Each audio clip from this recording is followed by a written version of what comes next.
the scenes where the magic sits. It's the heartbeat of the now and the then, where the story starts and never ends. Tune in, lean and feel the groove.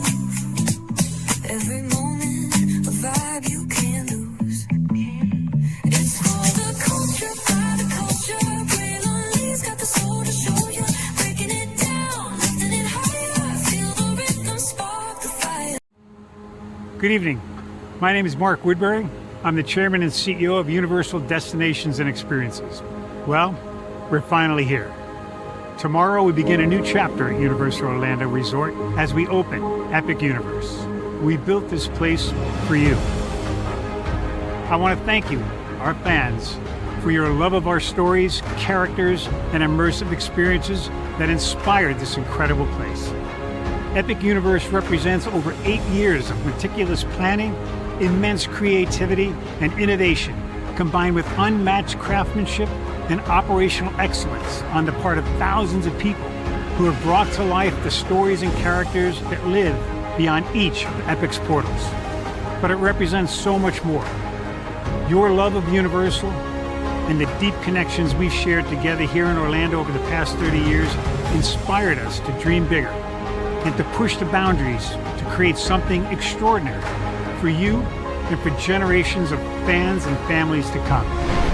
And tomorrow, as we open Epic Universe, I can't wait for you to experience this place for yourself. Now it's your turn to step inside, to lose yourself, and to share this place with the ones you love most. As we open this park, we hope your world becomes a little more epic. Tomorrow, Epic Universe becomes yours.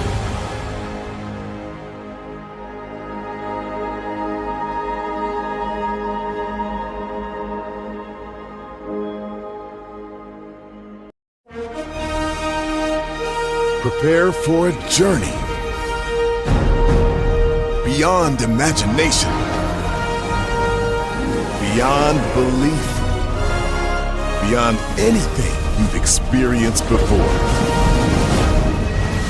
Universal Epic Universe, a new theme park where you'll step through extraordinary portals to 5 immersive worlds. Prepare for a cosmic voyage of discovery, an isle of fire-breathing excitement, a shadowy world of monsters and mystery, new wonders in the wizarding world, and a new way to play.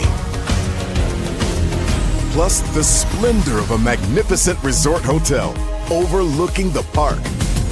It's all new excitement at Universal Orlando Resort. A week's worth of vacation thrills with 4 amazing theme parks, a variety of spectacular themed hotels, and incredible dining and entertainment. It's all at Universal Orlando Resort, where you'll find new adventures every day. Explore the astonishing worlds of Universal Epic Universe at Universal Orlando Resort.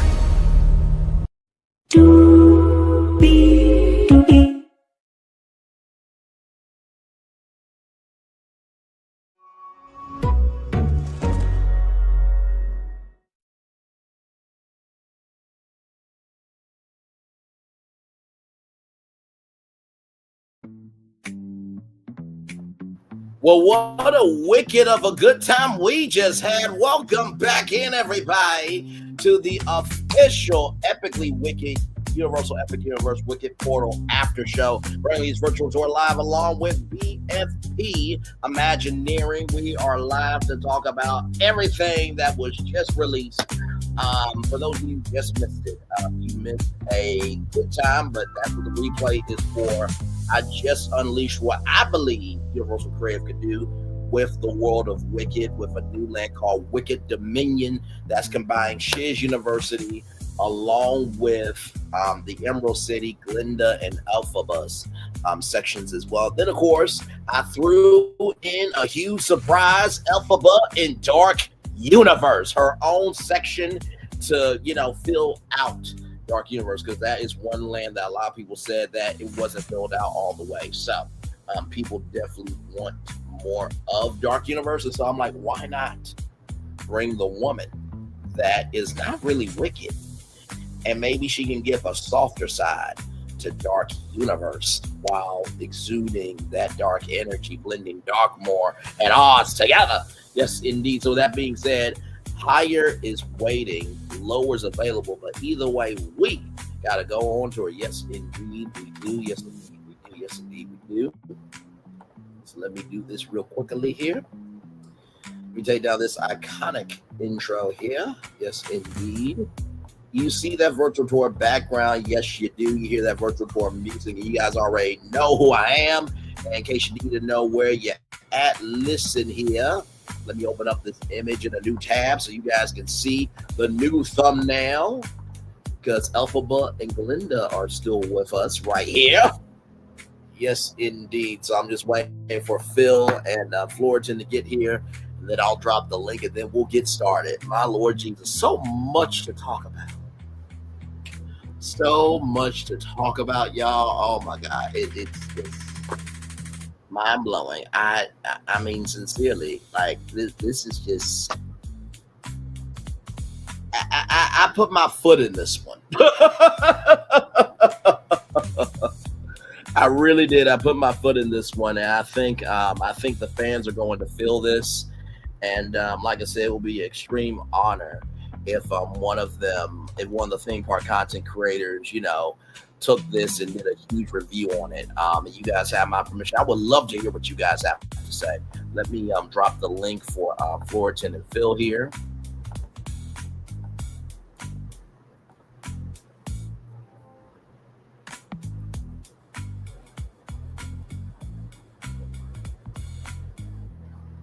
All right, let me get it linked up here. Yeah, this is about to be a good after show. We're about to see what it do. Right here, the link is pinned right there for you, and in that live there. And of course, let me get on the vertical one too. It should be on the vertical one as well. Okay.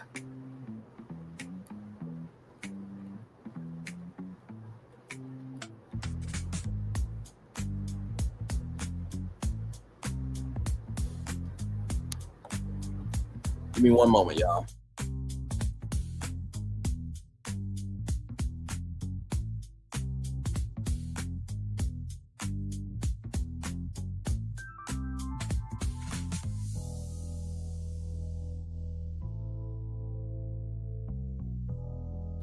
All right, Phil, let me know. Phil and Florian, let me know when you guys are clicking the link and coming up here so that we can talk, because, oh my God, I'm so ready to hear what you guys have to say.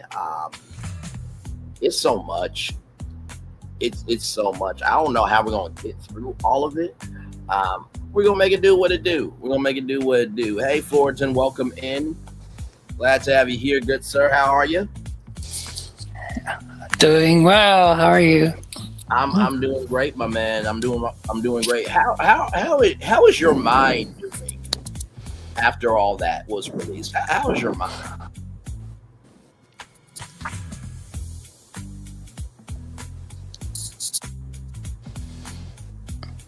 Refreshed. That's a word. Okay, then. Mm-hmm. Why is your mind refreshed after the live you just saw?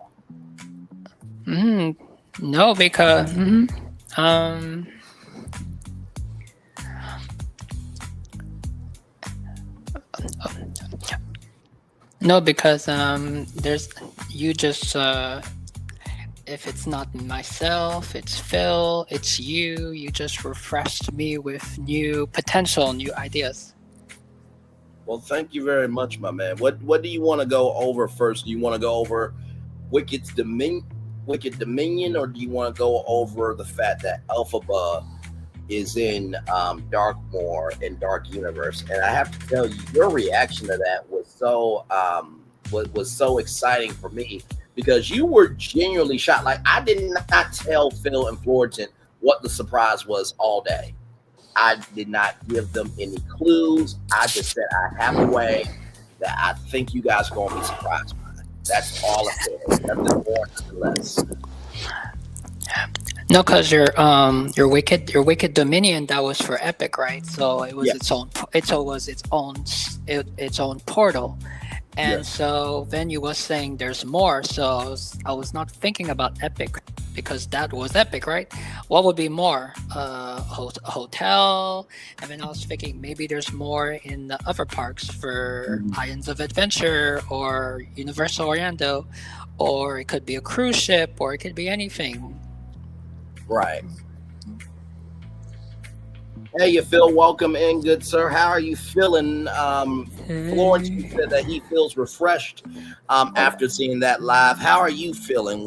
How is your mind feeling right now after seeing all that?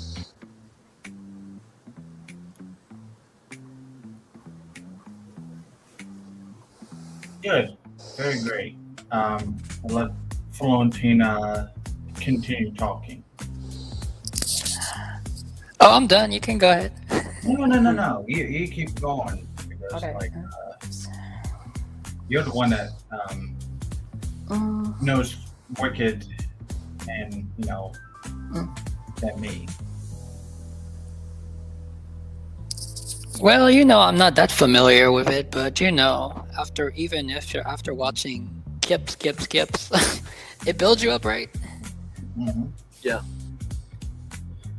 I have to tell you, I think, going into Wicked Dominion, I was trying to think of, something that would be powerful and majestic in its own right. And I thought Dominion just spoke to me because it really is the magnitude of how big the world is. To have all four of those parts of the world of Wicked and Oz in one location. So what did you guys think about Wicked Dominion? What were your first initial thoughts?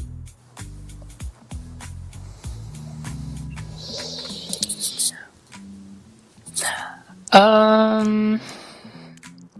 mean, it's what I expected. Did you come up with the name Dominion? Yes, I did.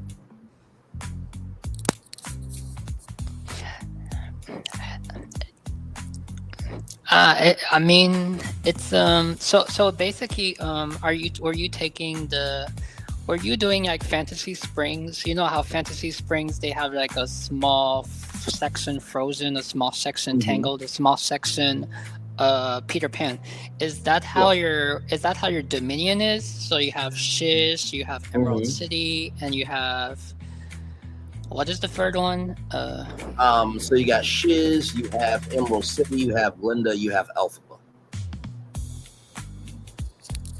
Oh, you have Genda and Alphaba. Okay. Yes. Oh. So basically, it's like,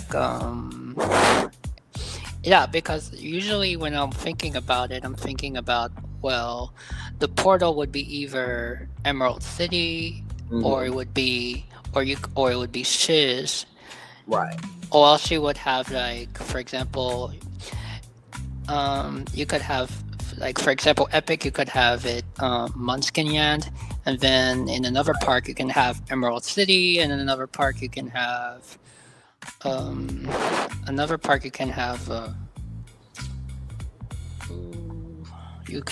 the Yellow Brick Road. Right. Because otherwise it would be a very, very huge I mean, see, that's very huge to me. Yeah. And you know what? This is the thing too, right? I wanted to make sure that when you was in Wicked Dominion, because that's everybody's mindset, and that's not to rag on you for it at all. But I felt like this Wicked Portal was that mindset of like, oh, it's going to be just the Emerald Cities, or it's going to be just Shiz University. I'm just like, no, it should be all the parts. So you should be able to experience both women's worlds and perspectives, along with how they met and the city that, they both want to call home, where, Linda she calls Emerald City home, and then Alphaba is banished and away from Oz, right? So, you really do get that full picture of these ladies' lives in this one location.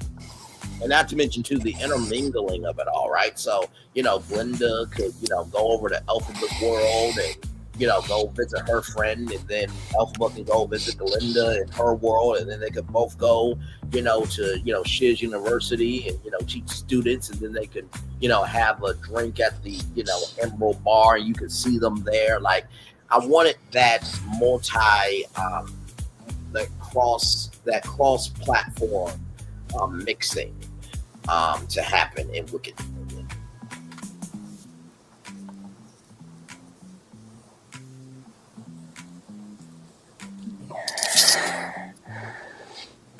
No, I'm trying to find something.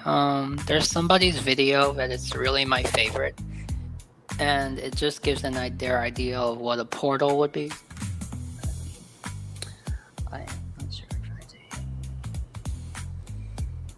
But while Florentine finds that, Phil, how are you feeling? Because when you said that you were blown away, first of all, thank you for the love on that. I do appreciate it. You said that could be an after show. What was racing through your mind as you was catching up on everything? A million different things. I don't know where to start. I don't know how I could put into words what I could begin with, or at all say, other than I'm just impressed, like how you created all of this, or Thank you. did you Florentine create it? Was it just Oh, this is all Phil. I mean, this is all Braylon. Much respect. awesome? Because I was like reading all the details, like, because I got my own little projects that I'm working on, and I sent Florentine some things and short clips and like little details here and there, like, oh, that's very detailed and intricate. Right. I kind of like details. I like, nerdy little stuff, like how this is going to work with this and how it relates to that. And you knocked it out, man. You knocked it out. Thank you so much, man. I really wanted it to feel as real as it could be. You know what I mean? I mean, you know me. You can Yes. tell with my previous work already that I like immersive. You did it. Thank you very much, man. Yeah, I wanted you to feel that even though this wasn't real, that you could feel the magnitude of how big this could be. And with Wicked Dominion, I feel like it is a full, complete world that if they wanted to do a Wicked 3, they could definitely update, the ride system. Or they could update a restaurant. You know what I mean? It's a very flexible portal. And that's why I wanted to build into that. I couldn't put in, Wicked 3 because Wicked 3 doesn't exist. But this feels like a full enough world where if they wanted to add anything of the other books that could be movies, then it's available. You know what I mean? So I definitely want I know what you mean. openness to be there. I will have to somehow find the time to watch your video that you did this afternoon about Wicked 3, because it was pretty funny. Like, I saw you made a video, and then I saw a pro made a video about Wicked 3. Like, dude, I have to check out this. So that video, it always gives me chills just with the music. It gives me chills every time I see it. Which one are you talking about? I'm about to pull it up here in just a minute. This person, this video, I feel that they are another BFP Imagineer on their own.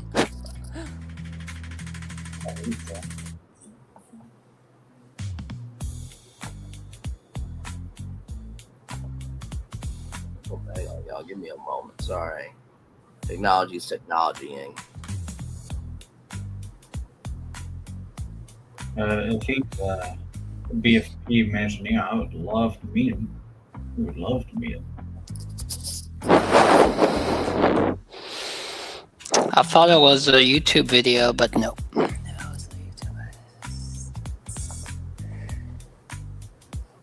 Hang on, I'm about to pull that up. But yeah, I really wanted this live to feel like, you know, even if this portal doesn't happen, which I believe it's going to, but even if it didn't happen, you at least felt that this live represented you as a fan. And I hope I executed the assignment well, because I really wanted to I really wanted to be able to, when the live was over, they could be like, wow, that actually is on YouTube. Like, that's not fake. Like, that is actually uploaded onto YouTube. So, Braylon, you was working on this Wicked Dominion, so that was basically the first thing you were encountering, and you were focused on that as the portal. How long did it take you? Can you give us the backstory of when you got the aha moment, or Sure. it hit you in the face for the Alphaba in Dark Universe? Yeah, well, you know, here's the thing, right? After I watched Wicked for Good, which I think was a great film, I think that a lot of people, you know, they're going into it with expectations of the first film that, you know, it's going to be, you know, colorful and bold and, you know, bright, but this is for good.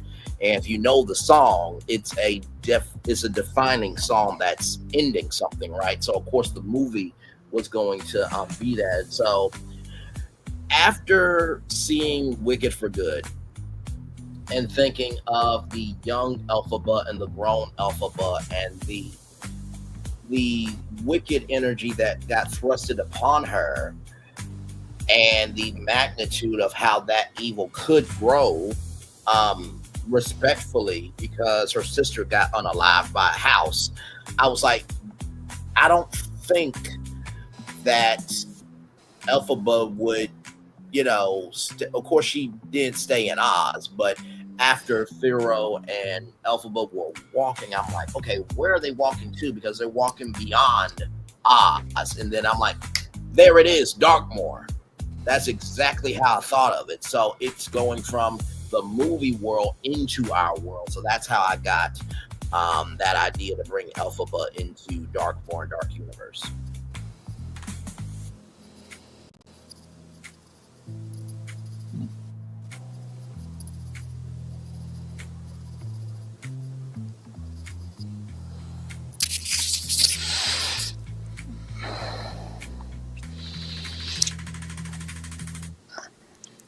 So I see the Emerald City on the bottom. On the top is Gienda. Yes. Is Alphaba on the left side? No, so this is Elphaba right here.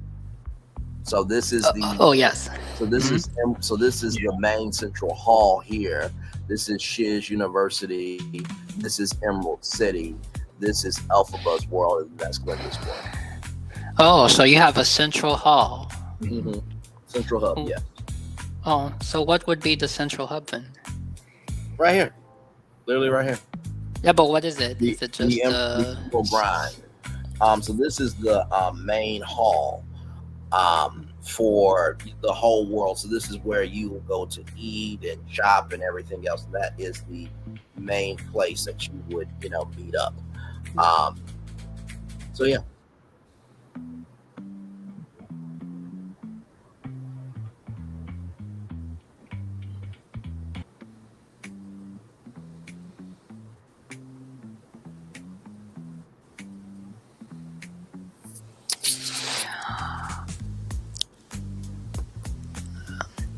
No, another idea. Oh yeah, but that would be, man.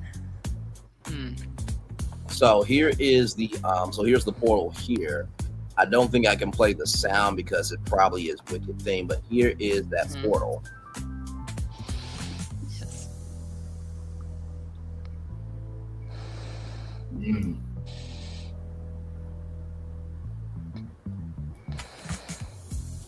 Hmm.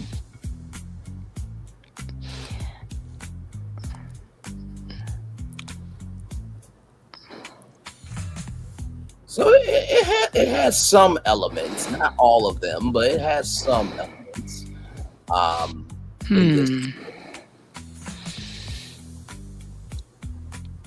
Hmm. Pop PhD. I've never heard of Pop PhD. Very interesting.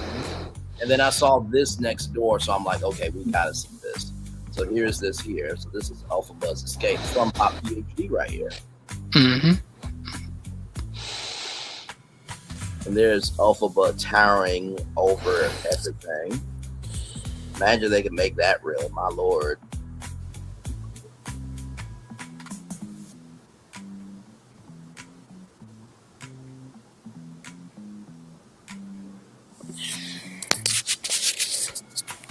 You see the rings there.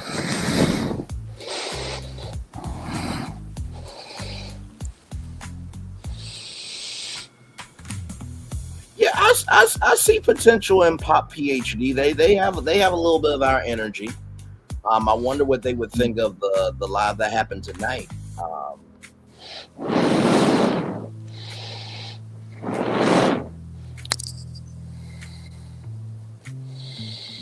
No, very good from Pop PhD for sure. Yeah, I mean that that portal. If that portal would be like a small, maybe a more. I mean, they could fit.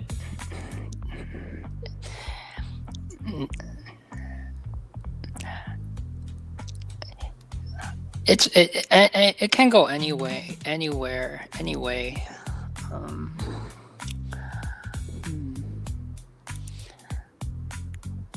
No, it really can. And that was the whole point of this was I didn't want it to be so contained. You know, I want this to have the freedom, the weightlessness, and the overwhelming joy that you felt of the movies. I wanted this to be a continuing story in the park, right? Because Disney used to do this very well, where they would create a whole new attraction that wouldn't be a movie. You would have to go to the park to see it. So even though you've seen Wicked and Wicked for Good, now you get to see these characters in real life. And you don't know what the new interpretations are, because the new rides could have stories in those rides that you won't see in Wicked for Good, that you won't see in Wicked. So I really wanted this to be a very open playground for the fandom of Wicked.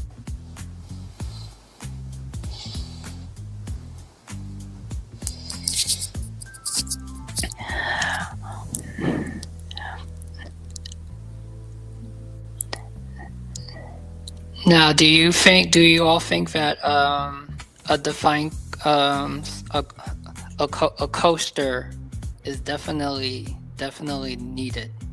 Oh, for sure. Are you kidding? Yeah, Yes, for sure. I think a defying gravity coaster. I mean, a coaster defies gravity of something that is lifted off the ground. And when you think about Elphaba flying through the air, like that has to be a coaster for it.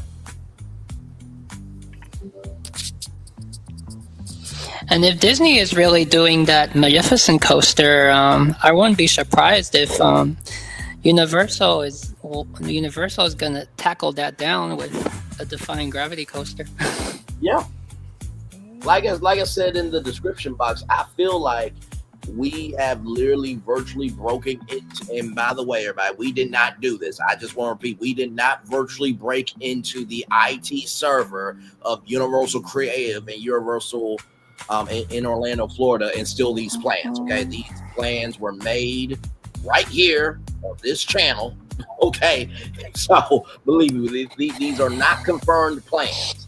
Everything's alleged in our opinion and for entertainment purposes only. Okay, so don't go around saying that these are official, because if you do, you gotta be responsible for that shit. Then it's gonna come back on me. I'm gonna be in Orlando, Florida, being interrogated by the Epic SWAT team. Okay, and that can have, you know, some consequences, because they might say, okay, you know what, you actually can't really confirm nothing, but some of what you said may or may not be true. So, you know, consequences to being bold. So we want to just contain that. Oh, you know, I want to say that the song "Wonderful." If you hear the song "Wonderful," the new song "Wonderful," that would go very, very carousel. That would be a Yes, very you did say carousel. that, yes. And it would be interesting to see Glinda and Peach interact. You know, I don't know if Peach would go over to meet Glinda, but you know, listen, anything is possible in Epic Universe, for sure. Phil, did you have any more questions or thoughts on Wicked Dominion, or? No, I just was. It's kind of funny how I was on Monday, saying like when you pulled up the map of like acreage on the live stream, like an acre there, an acre over here, acre right behind, 3 acres right behind Dark Universe. You just added Ephabah Yes. to Dark Universe. So we're like, oh, cool. Expansions was the question, and you just had expansions. So Yeah. expand. Yeah. No, and you know what? Honestly, to tell you the truth, I think that everybody thought that was going to be Shiz University or Emerald City, but with this, it really is a full, comprehensive place. You know, I mean, and you really could consider this Universal's, you know, edition of the Magic Kingdom if you wanted to. But I think that this kingdom definitely has a deeper lore than the Magic Kingdom. You know what I mean? So, Oh yeah, some people say that if this comes, this would be very Magic Kingdom. yeah. Oh, yeah. Now this is just me, but if this was going as an Epic Universe portal, what I would do is it would be Shiz University. You could also throw in a little Munchkinland area. But I would not do Emerald City because that would be too grand and it would be too tall and it would be too eye-soaring. So instead, you would have the Defying Gravity coaster that would be like, imagine the Defying Gravity coaster, like it towers like a Sure. like an Emerald City tower. I don't know. Well, the only reason why I like brought in the Emerald City, right, is because you think of Peach's Castle. You know what I mean? And then you think of the Frankenstein Castle in Dark Universe. So now you kind of are able to have a castle basically in every portal from that vantage point of view.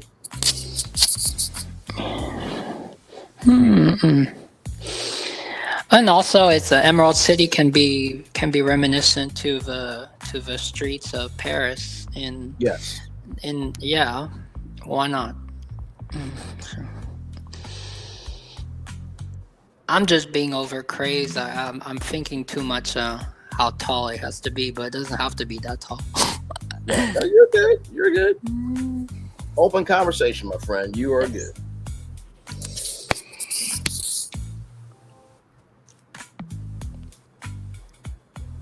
Do you guys want to keep talking about Wicked Dominion, or do you guys want to go to Elphaba and Dark Universe? Because I think that took both of y'all out mentally. Whatever rolls with you guys. All right, so let me pull that up with Wicked Dominion, because not Wicked Dominion, but Elphaba expansion. I mean, this right here was just,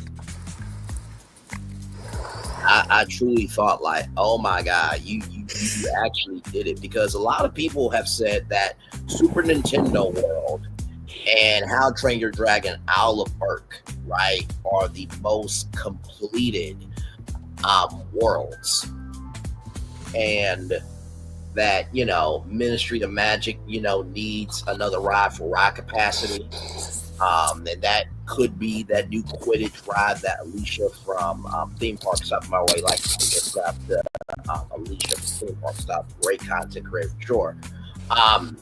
And that could be that 150,000 square foot attraction.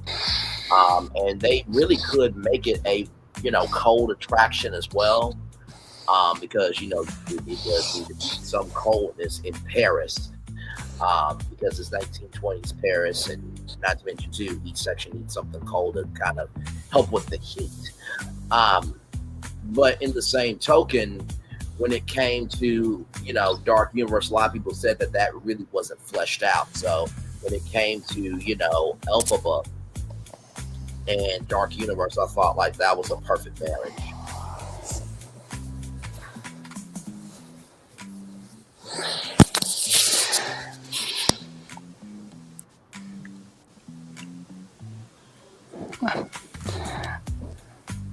Yeah, this is really nice.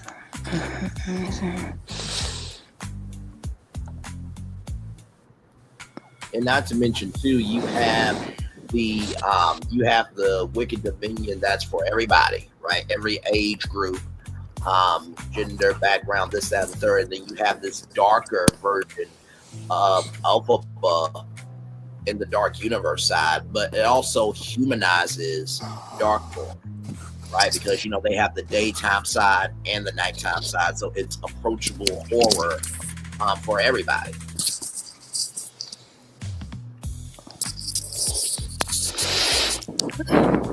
And everyone's happy. Yeah. And not to mention too, I thought how cool it would be to have two experiences in the same park. You know what I mean? Because like I said, with Harry Potter, you have Universal Studios Florida, you have Islands of Adventure, you have Epic Universe. But now, if you want to have more time with Elphaba, you got all the time in Dark Universe. And if you want to experience the full world of Wicked, you can just like literally just leave Darkmoor and go right there to Wicked Dominion.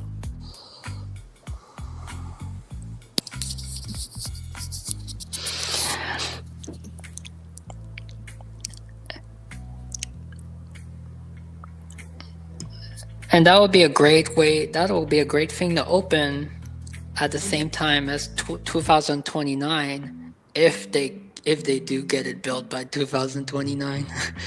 You know what I'm talking about. 2029. I'm trying to think what's coming out. 2029. 2009 is when Cars is done, or whatever the heck they want. No, well, Cars I think will be 2027. That's 2028.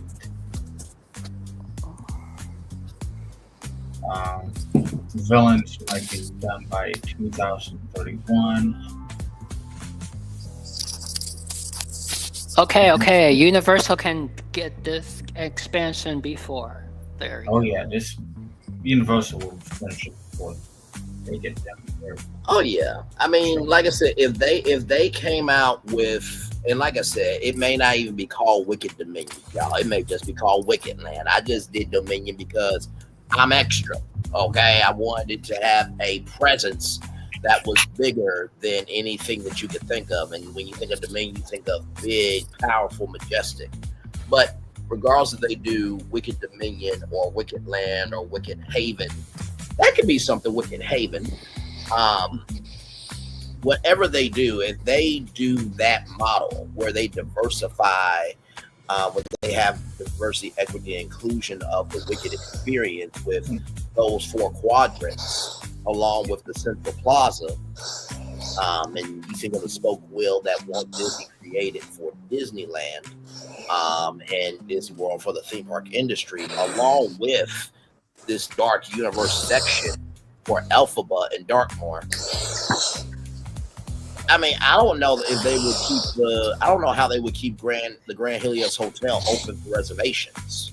I mean, you would then have to build out those hotels we talked about. Yeah, Braylon, you just gave me an idea. Since you guys saw on Sunday how I already had fleshed out my Villains Land idea Yes. as a master plan. This says master plan is what you created tonight. And I always picture in my mind it'd be, a wheel spoke land. Yes. Here's a centerpiece. You go to Dark Carnival to the north of the south of where the centerpiece is. You go to this other area and this other area. And yeah. You just give me I'm just rambling. Oh no, you're absolutely fine. Rambling And I received that fully and appreciate that in its totality. You know, if anything, I hope that this live will create some conversations, because I feel like in the theme park community on YouTube, what will end up happening is somebody will talk about, a rumor like this of like, oh, well, what if Wicked came to Epic Universe? It's like, okay, well, how would that look like? What would that be? How would it be fleshed out? What would be the vitality of the project? And so hopefully with this,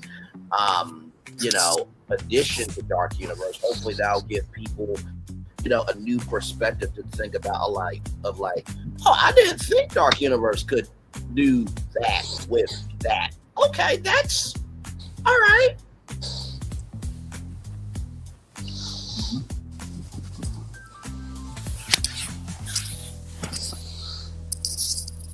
No, I can see each park having something, but I think when it comes to Universal Studios, that's the area that's kind of strange.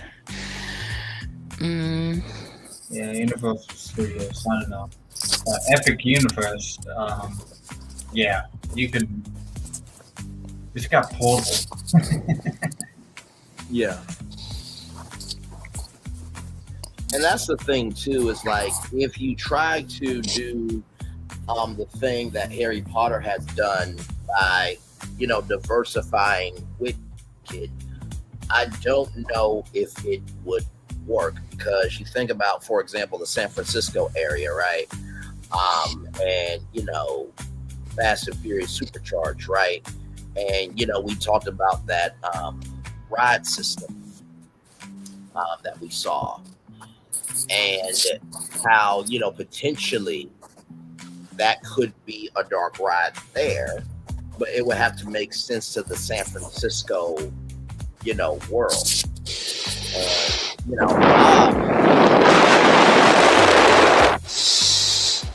No, I think for this franchise, I think for this film, it has to be all different areas. I don't think it's just a dark ride in the building. No, I'm agreeing with you. I'm just saying, to diversify, to have, a bit of Wicked in Universal Studios Florida, to have it at Islands of Adventure, to have it at, Epic Universe. You have to do a ride in each location that makes sense with that land. I think Islands of Adventure would be a lot more to do than Universal Studios Florida. That's what I'm saying.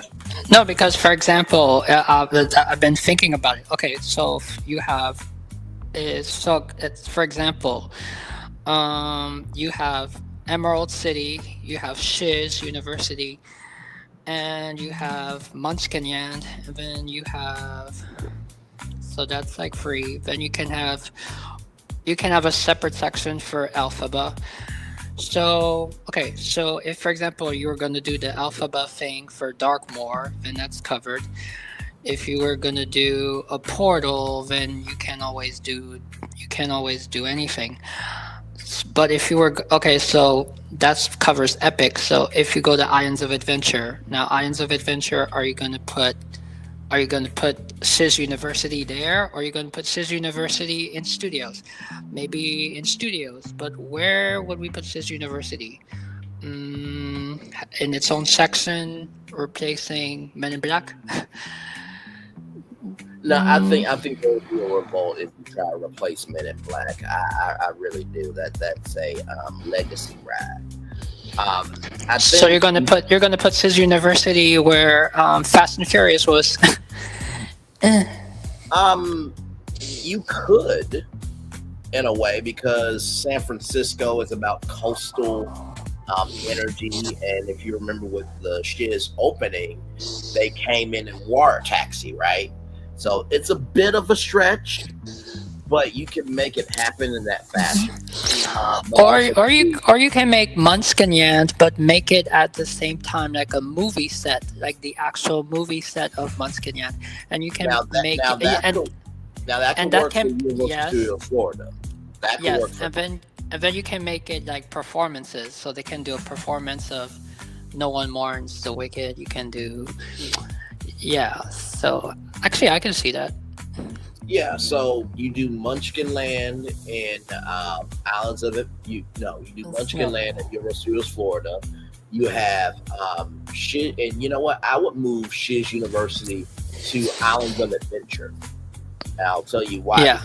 Shiz University is more about magic, and magic relates to adventure. So you have Shiz University. And there's water over there. So imagine if they built, I mean, I know they already have something built. Imagine if they were going to replace Lost Continent. Just an example. There's an example. You have water over there. You can put like, you know how like there's a boat ride in the film.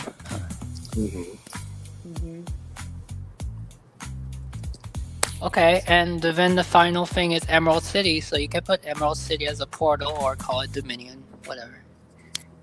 Yeah. And then you have all your different sections. There we go. So there it is. There it is. I think that would be a good idea if they planned it out that way. I think the biggest thing is making sure that the story is very cohesive. So, Munchkinland is where, the end of, The Wizard of Oz, the original movie begins, right? But then you have Shiz University where Wicked begins. And then you have, Epic Universe where you have the Emerald City where, that would be more Glinda's world, I guess. And then you have Elphaba, which would be Darkwood. Oh, can you imagine if SIS University was at the same time an entrance hotel to Islands of Adventure, and your room is basically your room, like you can have popular room, you can have, your room is like a student. Yeah, I can see that.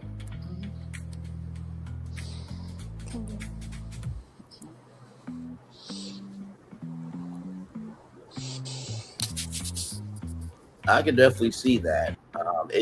Now I will say it took me a minute to see that because I'm just like, you don't, and that's the thing too. With when you find something that works, you want to apply it like Sweet Baby Ray barbecue sauce, but sometimes that will dilute the dish.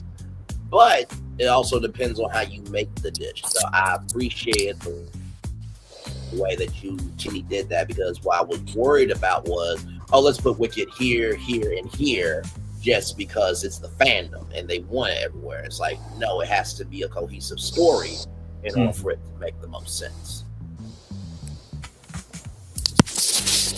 But also too, with your plan, not to go against it, but to bring up something logistical, you have to think about you're building 3 projects. Actually, no, you're building 4 projects at one time. Because you got Munchkinland at Universal Studios Florida, so that's one project that's building. Then you have Shiz University, that's another one. And then you have the same park of Epic Universe. So you have 4 projects running.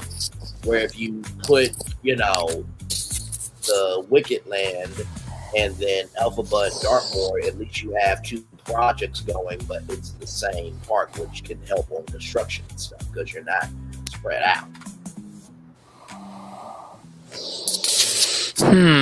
But they did mention. I don't know. Did they mention? They did mention that all the parks will begin upgrades. They did mention that as well. So I was just bringing up another point to it. But no, you're right on. But I don't think they mentioned it. I think. Why am I thinking every park is gonna get one?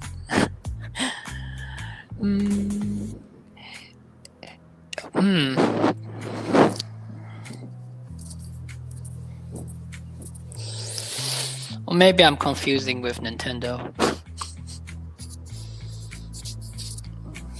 Well, no, I mean not really, because we did talk about that, and how basically,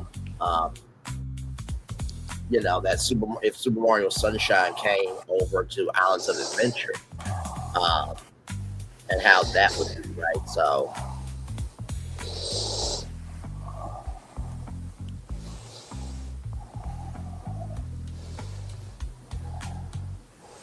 Or you know what? You can just let's say the Munchkin Yard is more like a small experience. It's an experience, a performance. So basically, like you said, in studios it's a performance of the ending, and then Islands of Adventure, this is University, would be an experience too, and it would be an experience of the beginning of the film. Right. So those two won't be, experience areas, but it won't be as grand, as ginormous. The big one would be like the Dominion would be the big one, because you would have basically the main attraction, you would have the Elphaba meet and greets and all that, and Greek Ginda, and then also the big one would be the Elphaba in Darkmoor. So yeah, so Universal and the old parks would be, small experiences of the beginning and the ending of the film, and then the Epic would be the main juice of the climax, the middle of the film. Right. Yeah, I think that's a very cohesive story. In that fashion, because like you said, you have the beginning of The Wizard of Oz, then you have the beginning of Wicked, and then it all converges at Epic Universe. So yeah, that's definitely a plan. I like that.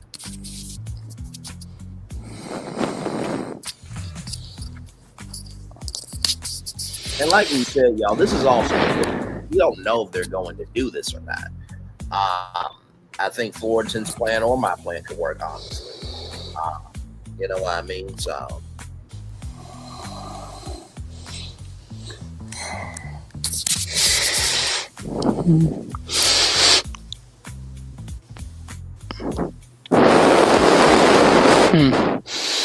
Fullerton, you good, my man?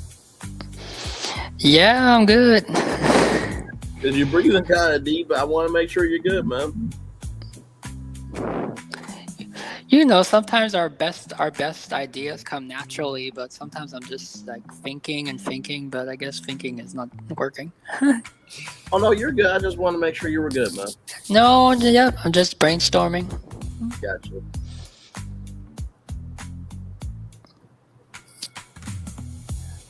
I'm just here looking at and everything, and following along with you guys here.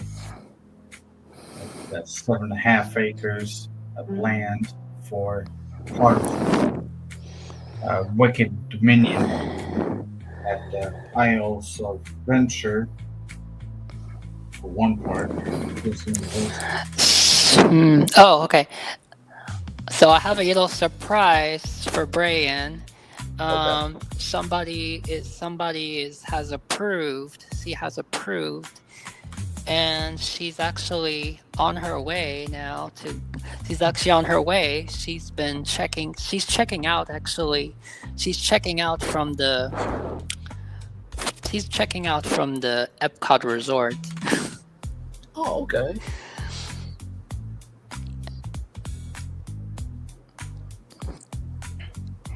Very cool. Very cool. I made that so you could react to it live. Oh, okay, hang on. Let me see. Let me see.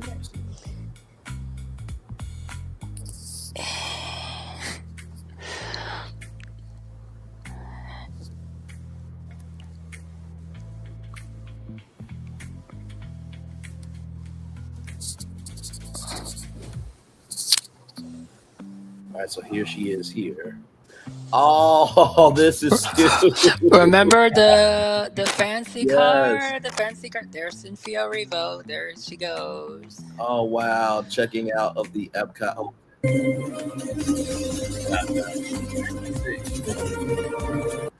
Let me tell you something. I truly believe that our ideas really can change the world. I'm not just saying that just because we do this together. And the thing I love about our group is that sometimes in groups when there's conflict, sometimes it's hard to work through it. But what I loved about it was, even though me and Fullerton had a back and forth there, it never got out of whack. And I think it was Fullerton. He's 10 toes down to his idea, just like I stood. What you say we had a back and forth? Since when did we ever have a back and forth? Well, I mean, just now, you were very 10 toes down your idea. But I was saying how we, saw each other's beauty in each other's idea. That's all I was saying. It was nothing bad. Oh, okay. It was nothing bad. Hey, I can tell you, we're never gonna beef over something that might never happen. Yes, that is very, very true. What a waste of what a. No, I'm with you. I'm absolutely with you. No, because we each have when I was making the hotel, you was pointing things out that I was not even paying. Not you was pointing things out that I didn't even know, and sometimes I can point things out from your stuff that you would not even know, and sometimes you can have bring something that can make one of our ideas even better. Yes, absolutely. And I'm sure the creatives in the theme parks, that's how they brainstorm. Oh, I mean, to be a fly on the wall at WED Enterprises, which by the way stands for Walter Elias Disney. I can only imagine in the early days of, they're just shooting the shit, and one of them's like, "Oh my God, okay, where's Floyd Newman? Where is he at? I need to talk to him right now." I literally imagine that's how they were. Just talking. But I think the most important if ever anything wicked is coming, the most important thing would be an Alphaba and Glenda meet and greet, some sort of defying gravity coaster. Well, and a bubble, some kind of bubble family dark ride. Yeah, for sure. And that was in my Wicked Dominion plan. But also too, with that being said, for those of you who may not know, Universal did Universal Fan Fest nights, and they had Glinda and Elphaba at Universal Studios Hollywood. So that was a real good indicator that they are trying to figure out a way to get them in the parks in some capacity. Oh, can you say that again? Yeah, so during Universal Fan Fest nights. Oh yeah, that's true. They had the meet and greet. Yep. Mm-hmm. They had merchandise there as well. So that's a clear indication that it's going to Orlando, because I don't think that put that in the park that started all for Universal and not make it do what it do. And then also too, when we talk about themed hotels, and I am sure that we could honestly do an Emerald City Hotel as a themed hotel as the next live. That's no issue. You never know with us, right? but also too, you have to find the land for all the hotels that we already created in addition to that one. But what they could do is they could retrofit some of the rooms that are in the Grand Helios Hotel to Emerald City Suites or the Emerald City rooms, right? So that could be something as well. Oh yeah. They would just have to, block off a section of rooms, and it has to be under renovations while you're inside the park. But I think that would be a welcomed addition. Or you can modify Stella Nova and call it Gienda Nova. You know what? You could do that. Absolutely. And then, you think of maybe a green constellation for Terra Luna. You know what I mean? So that Or Alpha Una. Yeah, absolutely. So, there's plenty of ways to go about it. Oh, and also the wasn't the Peacock the Epic special? I've not watched it. I Didn't believe they're- it's out. Yeah, isn't there didn't they say there was some directors or creators on there? From Wicked in there? Yeah. I believe so. I am going to watch it and review it. I just did the Braxtons tonight, so I think probably tomorrow morning, depending on what's going on with the destinations, if I see any that are important to talk about or not, I may just go ahead and get the Braxtons way moment, and then and make it sound. I don't know if that was a promotion for good or. I think Universal is very good at leaving things for you to think about and then saying this is not our responsibility. So like they could, when they added the cast of Wicked, it's like, well, it's one of our biggest properties. Of course we would put them in the series, but that doesn't mean anything, Braylon. You're just seeing things. And it's just like, okay, all right, you want to play this game with me? Okay, fine, go. You just put them in there just because it was conveniently available. Okay, sure, Jan. Okay, we'll go.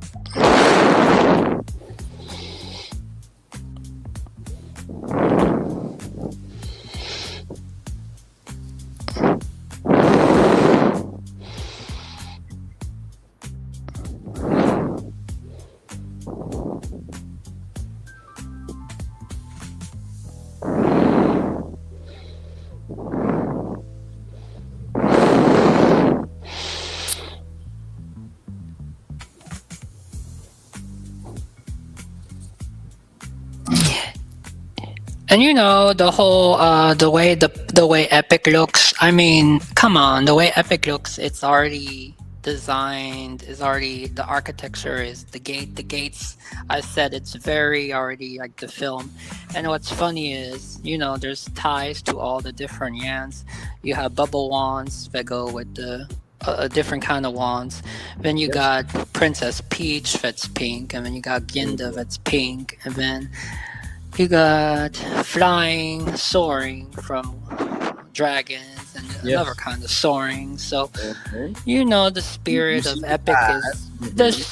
of Epic is tied in.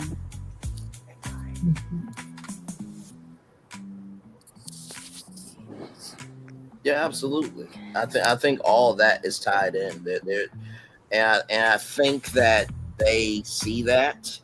Of course, they're not going to say anything out loud about it. But I do think they see that plan.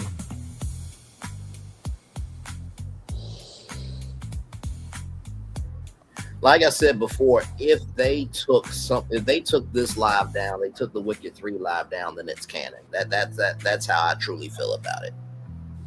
Because I feel like in both of these lives, everything that I've pitched, and even this live tonight that we're doing with Braylon's 1-4 Live and VFPI Imagineering, a combined live here, I feel like all these things can actually happen. That's what you've been saying that's what you've said to everything. Yeah. Because that's the thing. Like the way I do my tours, I think the way we do it at BFP Imagineering is we find within the world of reality and build what can be from that.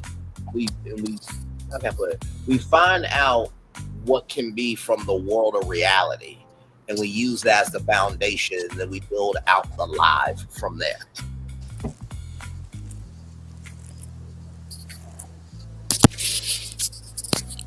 Even our graphics, we want it to be realistic. We don't want it to be like, oh, Yeah, no, absolutely, and the reason why we want the graphics and the images to be so realistic is so that way, when you do watch it back, you see the understanding within what we're pitching. So it's just like, oh, okay, I see it. I see it. I understand it. I can embrace that. Because it's one thing to just talk about through the power of words. It's another thing to see it. So like seeing this and imagining this in Darkmoor, it magnifies in your mind of like, oh shit, okay, I can see Elphaba in Darkmoor causing a ruckus. I could see that, and I'm here for it.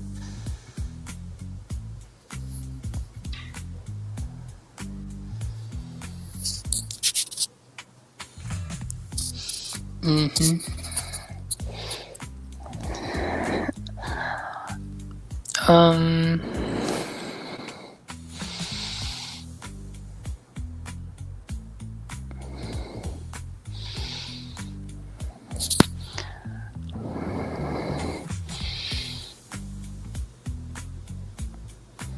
You wanted to say something for General Phil? I don't know. The thing is, I like to just, sometimes when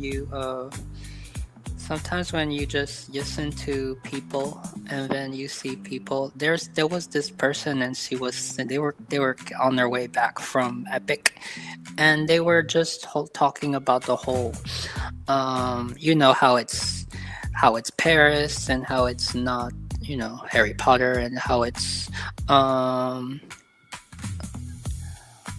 I forgot what the film was. It's the other film. The other film that they used. Oh, Beast. Fantastic Beasts. There we go.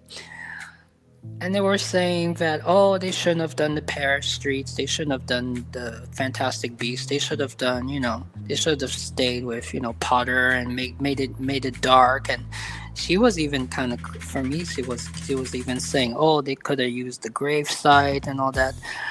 I'm like, Universal, I understand why they did the Fantastic Beast, and I understand why they did the Paris streets, because they wanted to give a new environment. They wanted to go the next level, and they wanted to.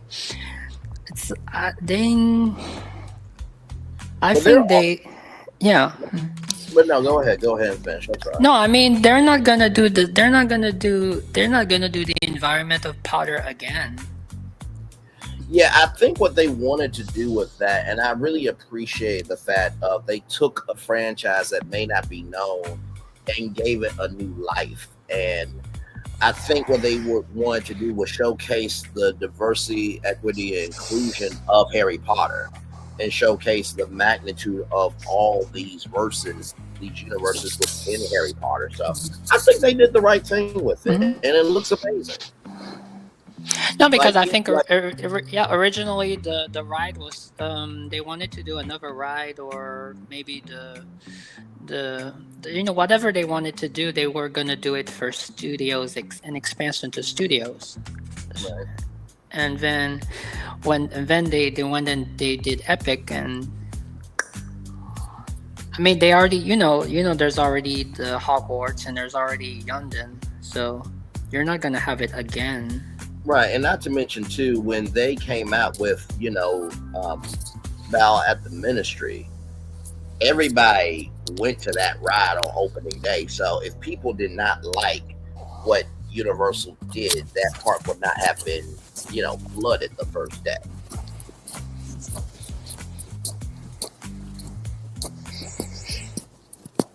And not to mention too, when that world finally came out, in terms of the promotional material, everybody was excited. And you know, I want to say something. If you are not a Harry Potter person, you're not into Potter. That is the one in the area, the Fantastic Beasts in Epic is perfect. Is perfect because what they did was they made the attraction, they put the attraction in the very back corner. So if, for example, you are not into that, you are basically in 1900 Paris. Yeah, 1930s Paris, yes. 1930s Paris. So basically, you know, if you are not you're not interested in, you know, then it doesn't take away from your experience. No, it doesn't. And also too, I feel like I remember what Ron E. Bradley said about Potter. Like, even though he's not a Harry Potter fan, he loves the theme park version of Harry Potter. He loves the world immersion in it. So, and like I said, I've never watched a movie, I've never read the book, but I respect the fandom so much that I would just go just to experience it. You know, I mean, that's how great they've done it. When you are able to, when you're able to create a world that is so well done that even if you never have been a part of the world, you still want to see it because they've done such a good damn job of it. That's when you know you made it. Yeah, and that's the thing with Galaxy's Edge. The problem with Galaxy's Edge is if you are not so into Star Wars, and at the same time, if you're a Star Wars fan, it doesn't work for both ways. You're just walking in there, and it's just weird. Yeah, I have heard that from a lot of people. You know what I mean? So they even want to compare the marketplace, the market area to Morocco. It's you cannot even compare that to Morocco because I mean.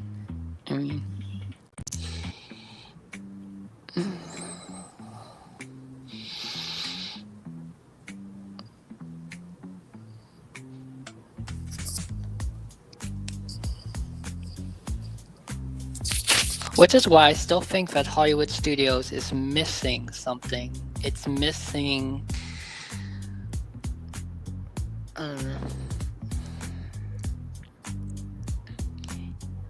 When you go to Epcot and you go to World Showcase and you are so immersed in the countries, and then when you go to Magic Kingdom and you're going to be immersed in, you know, Frontierland, and you're going to be immersed in, you know, and then when you go to Animal Kingdom and you're so immersed. But then Hollywood Studios, you are in the Hollywood thing. That's okay. But then I think what they could do potentially, and this is just a wild guess theory, what have you. If you're going to have the Walt Disney Studios, right there, if you're going to retheme it to the Imagination Building and everything else, then make that the brand new updated edition of Mickey's Toontown for that full immersion. Because then you're going from the studios right through the magic of Disney animation, and then you walk all the way back there where all the characters have come to life. So now it's a more cohesive area. yeah, because you know what's funny, when you come out of the what's it called, the Walt Disney Presents. Yes, when you come out of the Walt Disney Presents, you are so inspired. You are so, when you see those models and you saw the show and you saw the models of Disneyland and Walt and everything, you are so, you know, you're fully Waltonized. And then when you come out, you know, then you're back in Hollywood, you know. So if you came out and you saw if there was like the street, the Burbank Street next to it, and then it just expanded. Yeah.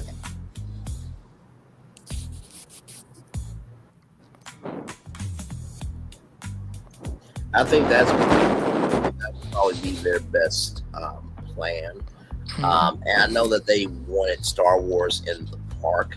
I think they just have to refine the story because a lot of people were saying that they wanted Star Wars of a particular era, with particular characters from that era.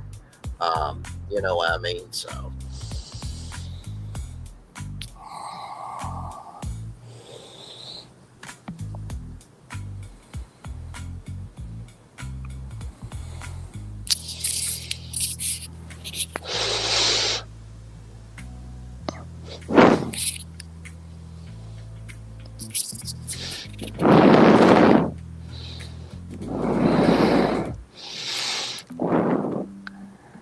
Man, and you know, yeah, and then you add in that hotel that you came up with. Wait, what hotel? The one for like Wicked? No, the hotel with the Mickey Mouse Clubhouse. Oh yes. The House of Mouse. No, the House of Mouse. Yeah, not Clubhouse. What am I saying? The House of Mouse. The House of Mouse. Like Hollywood Hotel. Hollywood Hotel. There we go.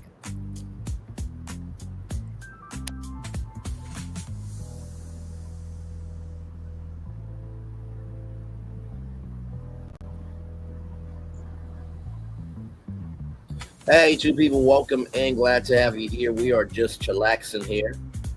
Glad to have all you here in the building. We just got done talking about the Wicked portal for Epic Universe. And also, too, the fact that maybe Elphaba, after Wicked for Good, she landed in the world of Darkmoor, the village of Darkmoor in Dark Universe. So myself, Florentine, and Phil, we're just here talking about what was released tonight on the channel, and just hanging out as well. So glad to have all of you here.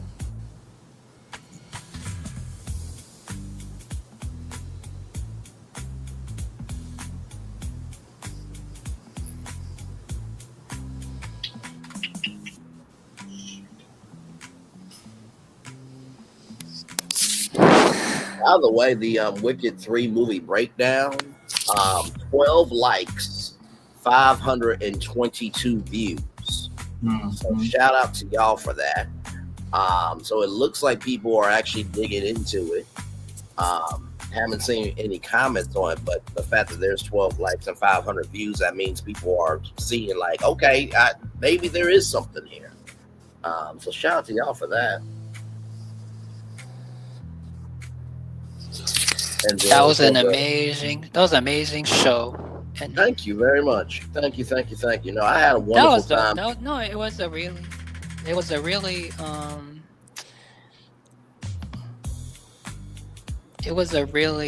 I think it was a very realistic realistic journey. Thank you very much. Yeah, and I wanted it to be that, you know. And like I said, I know that some people are saying, no, we're good on Wicked, we don't need another one. But I'm just like, okay, if there was a Wicked 3, could there be an approach that works? And how would you go about that? And I think the thing that really probably surprised a lot of people is how, even though I had the AI, movies in front of me, the AI roadmap of all 4 movies, you still saw me in real time add stuff to the movie.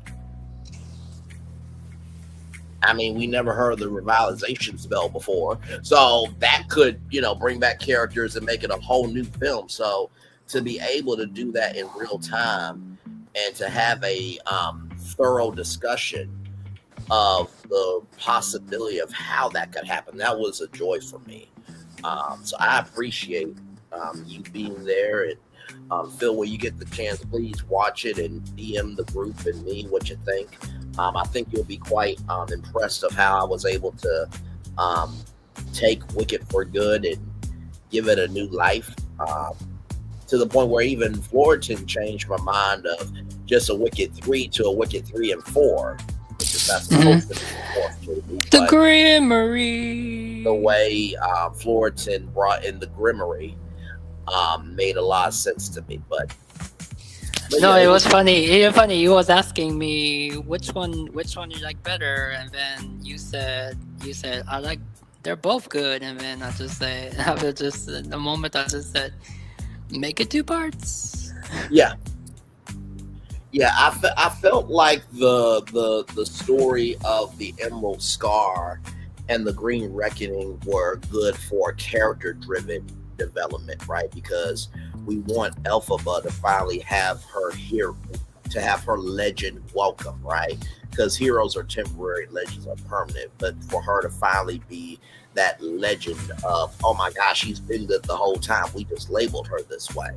But the Grimory brings out this character that has been in books, that has been in not books, but has been in part one and part two, but has never had the chance to be a fully fleshed out part of the world, especially in a as a device. So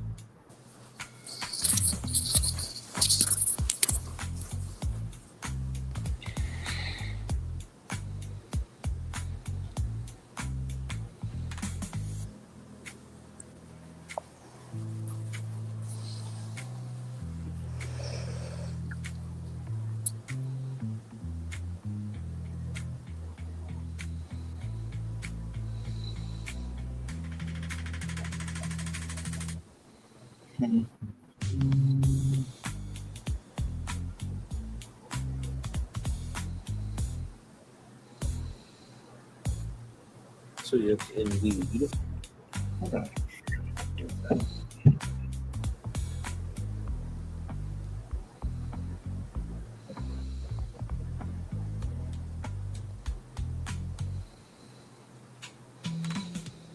like I said, I feel like I said, I feel like this vibe that we had, I feel like this is this really could do something, in due time. Like I said, everything that we do with BFP Imagineering and even with my lives, it takes time, right? So it may be a time later on down the line that somebody, picks up on, the Wicked Portal show and it takes off finally, or Wicked 3 it takes off, or the Uno Social Club, or any of the pitches that we've done, even with Nickelodeon and the hotels. It may just take some time before those ideas finally get picked up enough, like, oh wow, these got weight to them. You know what I mean? So but just because they don't have weight now doesn't mean that they don't have an importance now of them being out there in the world.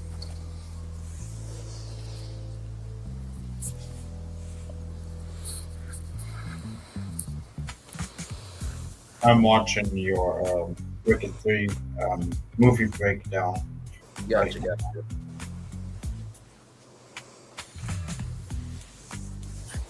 After I get enough on trying to merge one of my resort ideas into a real life image location and still look like not pleasing.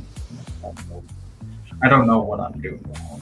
So I'm just going to watch your. Understood. So from earlier today, Florentine knows what I was trying to do. He's still working on that. What you been doing? Yes. You know what I mean. Phil, for those of you who don't know, and it's funny how we work. One of us will have a thought, and it will be a whole independent thought, and then somehow the world, God, or whatever you believe in, will bring it to us in a way that is like, oh, it's confirmation. So, Phil has been on this boardwalk praying for a good minute. And I saw an article that said it was going to be a boardwalk project. And Phil was like, Okay, wow. So it's quite interesting how we do bounce off of each other in terms of what we think is a conversation and how we make that a conversation. Is it a project or is it a refurb? Oh, hold on. Let me go back and see what the article was. Because, as you know, I was in Frankenmuth, Michigan, and that was a real fun place. No, the pictures looked amazing.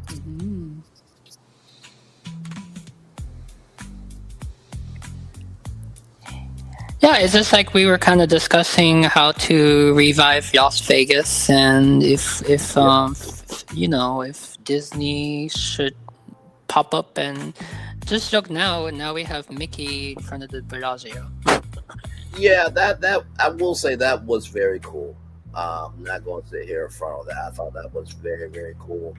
And I did hear it. And that's the thing. It was a mix of songs in that Bellagio mountain show. Did you expect that? Were you very surprised when you saw that? Yes and no. I knew that Disney and Formula One was going to do a partnership. I knew that a long time ago, but I didn't know how big it was going to be because I did see like a Formula One car with, the signatures of Mickey and his friends and the colors, the iconic colors of Mickey, being in the race.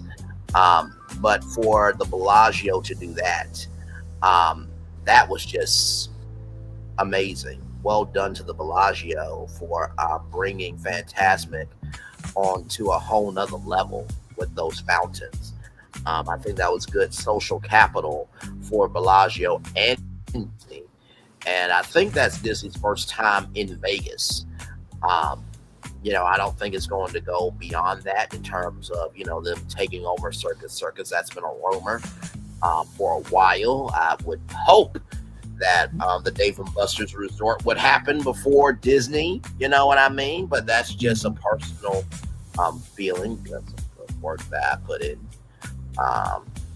for all the hotels that we revitalized there. But listen, Disney did a good job with that.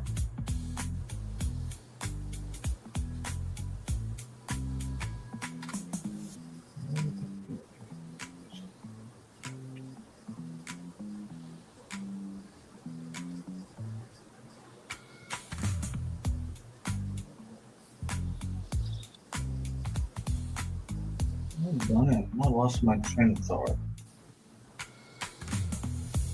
No, you're good. I think you say you were watching the what was it? You were watching my Wicked 3 review. Oh, no. I was just trying to look for the article that you mentioned about Boardwalk project. Oh, gotcha. Click on it here because I was Hang on, let me see if I can find it again. I got it. I found it. Okay. But you can show the audience so that everybody knows. Hang on. Board Walk. It was DisneyTouristBlog.com. Yep, here it is here. So this is a mystery construction project here. So Boardwalk Inn recently finished air quotes a multi-year refurbishment project. So they did new guest rooms on both the hotel side, the Boardwalk Inn, the DC Villas, the Carousel Cafe, Cake Bake Shop by Gwendolyn Rogers, replacement for ESPN Club, Boardwalk Ice Cream replacement for Apple Hills, Boardwalk Deli replacement for Boardwalk Bakery, and the new Blue Ribbon Corn Dog Kiosk. All that was completed more than a year ago. And so they have announced another long-term project. So beginning late November 2025, continuing through 2026, refurbishment work will take place in selected areas of Boardwalk Inn. Most of the amenities, including dining, recreation, merchandise locations, will still be available. And then, of course, the skyline will be closed for a routine refurbishment from January 25th to the 31st. And of course, January 24th and 30th, 2027. During these times, complimentary bus transportation will be available. And then from January 11th, 2027 through April 2027, the Luna Park pool, Luna Park Crazy Play Area, horse sleeping horse operations at Disney's Boardwalk Inn and the Boardwalk Villas will be closed for routine maintenance. Guests may see or hear ambient work taking place during daytime hours rather. However, the Villas pool and the in pool will remain open for all guests to enjoy. So there is that right there.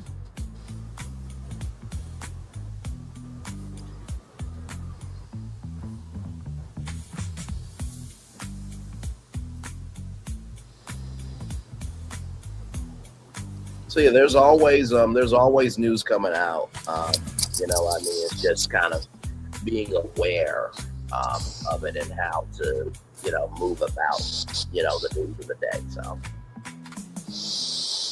Mm-hmm.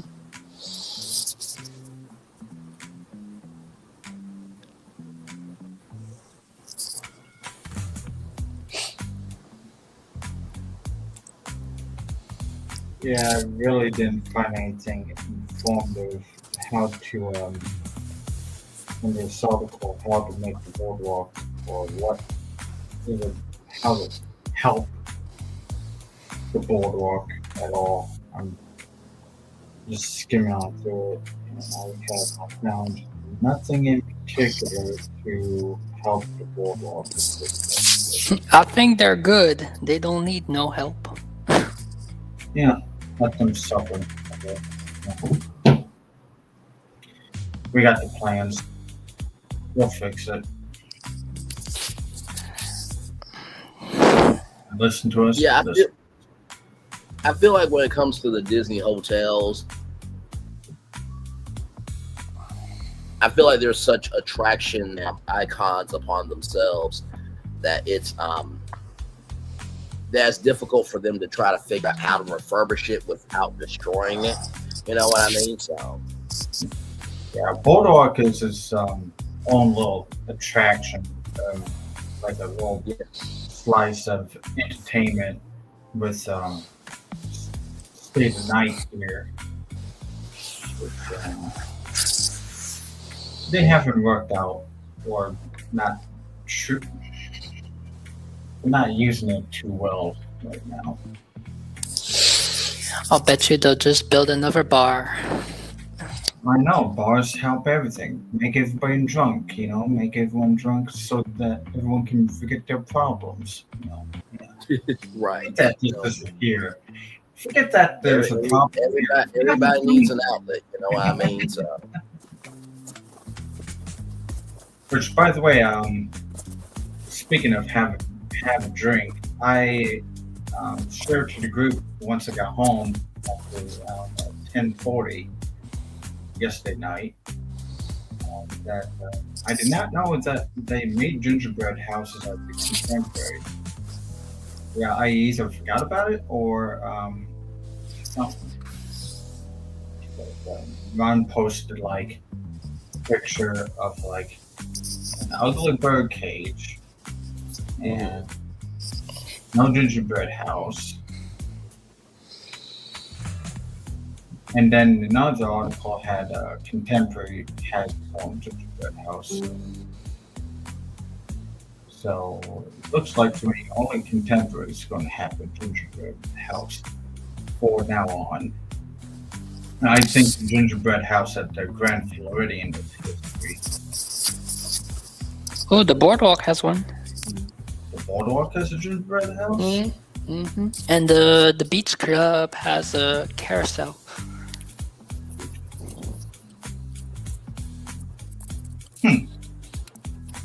I did not expect to have a Boardwalk gingerbread house. Well, I really forgot about those. Because there used to be things on TV that informs people about what goes on at Disney parks. Back when those channels used to cover only travel related stuff, not ghost stories.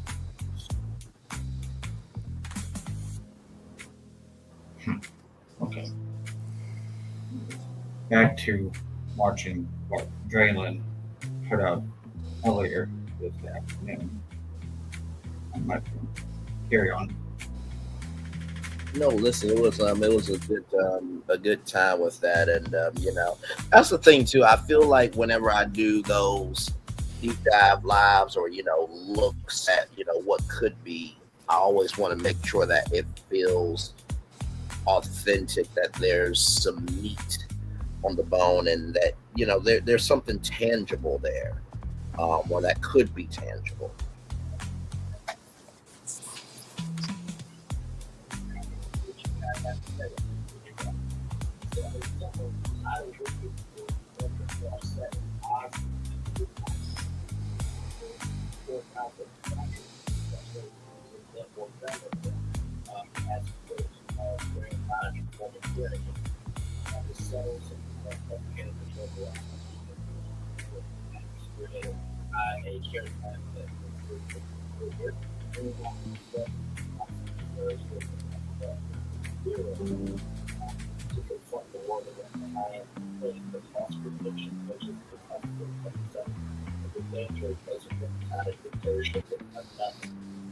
Okay, that's the open.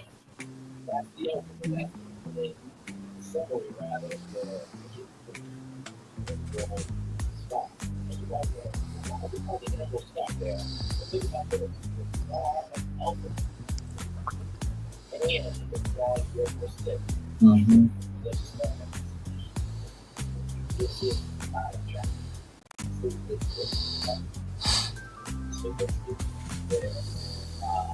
So yes, indeed.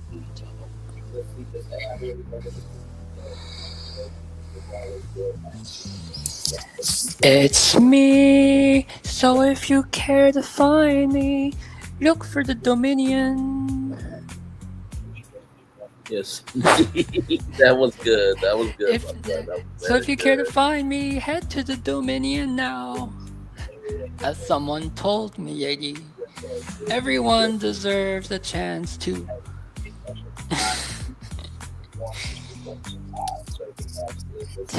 Everyone deserves a chance to ride.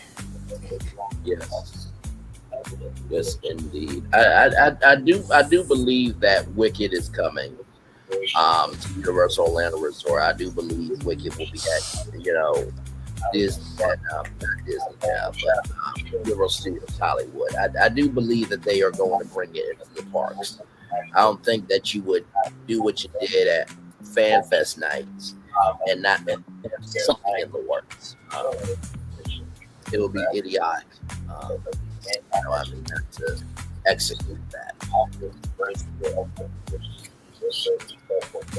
And it's one of those things where it's like the fans know and Universal know what it is, but Universal can't confirm it as of yet. So they got just play deaf, dumb, and blind. Like, no, we don't know what you're talking about at all. No, we're not doing that. Not doing it. No, we have not said a word about it, and we cannot confirm it. So you guys are just thinking of things. We have not confirmed anything, which it gives them the freedom to just play with you mentally until it's time, and then it's like, oh, so you guys, well, you were right. But I don't think they're gonna tell you. They're gonna start building it, and then you're gonna see what.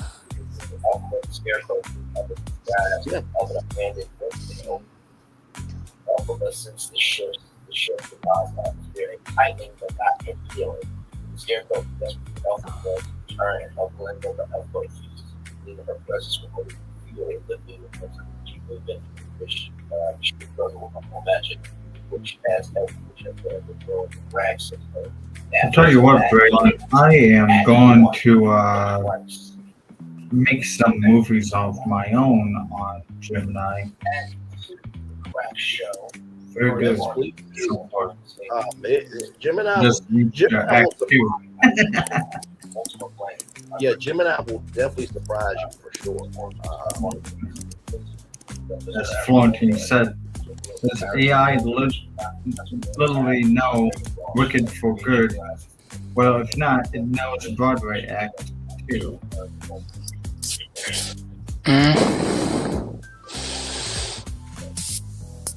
Yeah. That's right. Yeah, it's really crazy when you think about it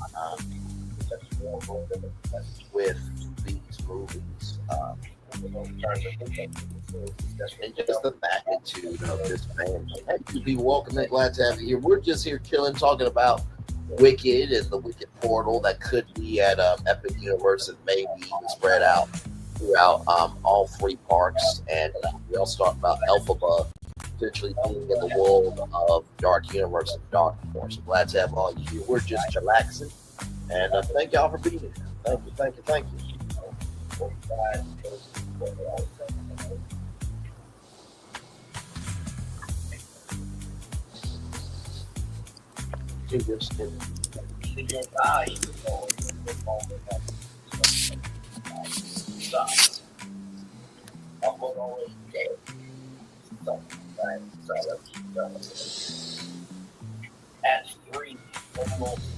Like I said, I feel like it's only a matter of time before our ideas really do start coming to the forefront in the real world, because whenever you like pitch something on YouTube, it's just for YouTube. You know what I mean? Until it really picks up its own frequency and it transitions into the real world, and then it takes a life of its own where it's like, oh shit. Okay, what do I do with this now?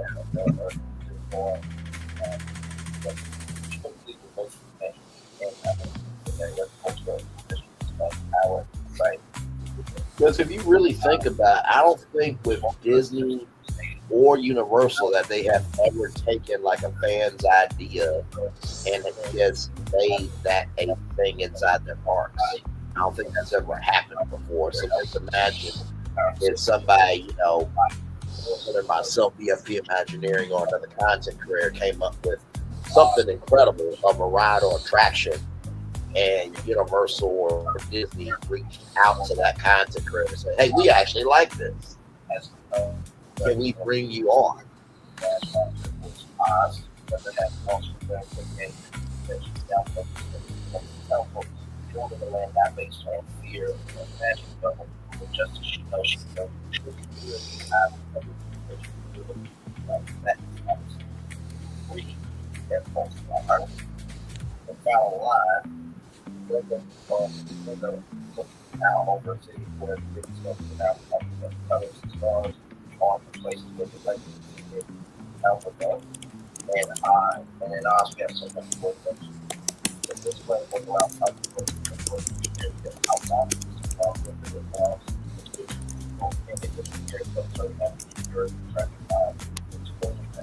Okay, so there's that. So what did you think of that version of Wicked 3? No, I'm just reacting live to your. Like, what do you think of the Emerald Scar? Yes. Yes. Yeah, that's the thing too, is like whenever you're dealing with a virtual audience, you have to be your own audience, really. So I, try to make sure it was interactive as much as I could here. Y'all really think they'll reach out for permission? You're sure you'll get the credit? I mean, I don't know if they will. I would think that would be the right thing to do. But that's just how I am, based on principle. If I was, the CEO of Disney or the CEO of Universal and, a fan, did a live like the one I did tonight, I would immediately contact them and say, hey, let's fly you in and talk to you. You know what I mean? I feel like the world is evolving to where fans are having more equity in the entertainment industry. And I think that is increasing because Hollywood is running out of ideas.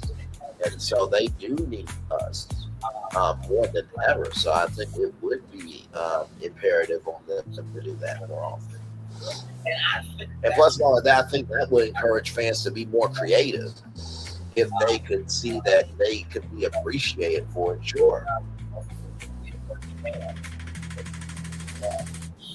Right.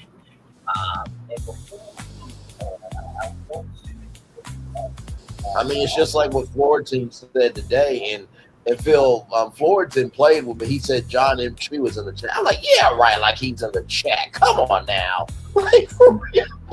Like, if he was in the chat, first of all, I would be like, what the fuck are you doing here? Respectfully, I would, of course, welcome him in, but it's just like, do you really think these would be good ideas, though? I think Fullerton was great ideas. You never know, bro. You never know. Yeah, that's true. Yeah, no, that's very true. Oh, hiding behind another account. You know what? That is probably very true. There's probably many celebrities that they have another account that they just go in and they just listen around on YouTube to see, what ideas work, what ideas don't work, and then you might get reached out to, and then it's like, oh, so you in the bushes, okay.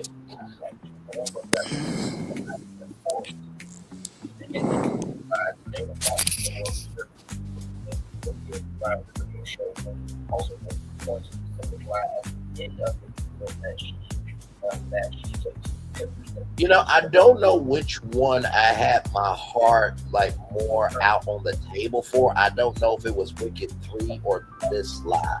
I think that you felt all of my heart like on the table with the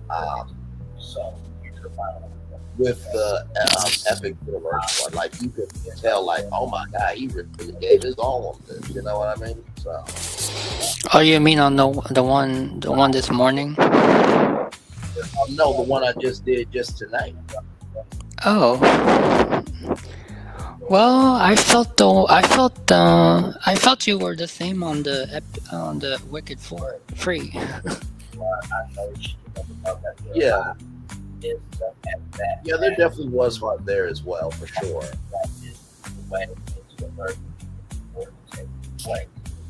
was hard to ask you to fall for the about that such a character that they will help you. I mean, to be well, because of this over, I know she would have another real life. I was so nice, it's like they're asking to find out if we're going to live at some point. That really feels like hello, that's like I love the idea of people to get someday.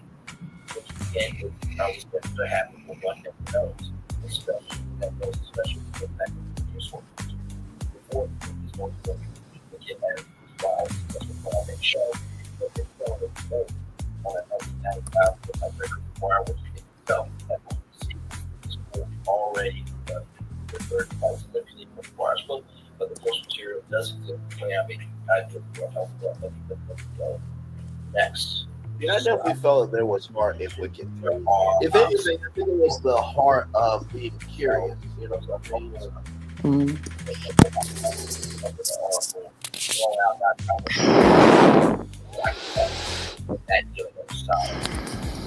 All right. So here's this one here. Now, the first one was the picture, right? So then I added details. Right? But you got to feel like a zero. And plus, knowing that, like, can y'all imagine if, like, Universal actually did reach out to me for Wicked 3 or for what I did tonight, and it was like legitimate, maybe an actual reach out? Like, how cool would that be?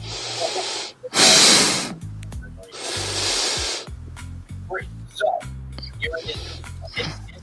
The 3 legacy.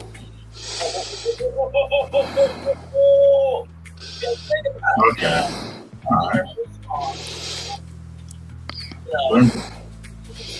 Aftermath of the Scarlet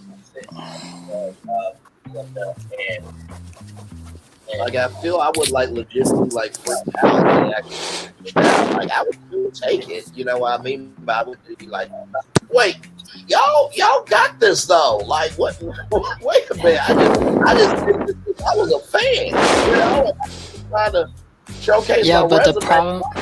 the problem is the one for the sequel. That's AI. Well, the AI gave us an idea, so I'm gonna like. It's got this a draft, and I'm gonna.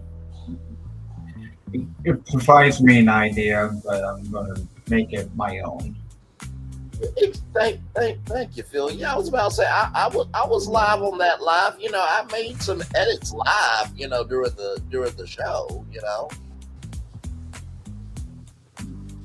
Yeah, I just now reached the how you integrated the ending of Wicked for Good 2, you know, Yes. Wicked movie, and how that movie had ended. So we're gonna pick up from that part to integrate it, you know, perfectly with Wicked 3. The Grimmery's legacy. Go and check that out. Fantastic.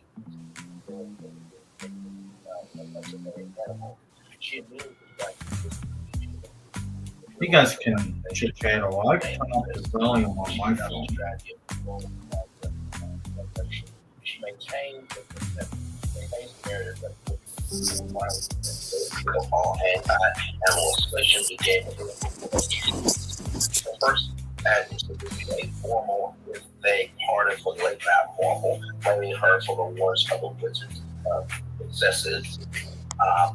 This maintains the illusion of Glinda's unwavering witness while bearing the more complicated truth about Uncle's innocence and her own innocence. And I honestly forge and tell you the truth when it comes to, you know, the power of you know, that's the power of AI. But the power of AI, Hollywood is using AI, so I feel like they would actually really embrace it, honestly. Like, wait a minute, AI did this shit? Right? I mean, you did your human budget, that's not a bad combo.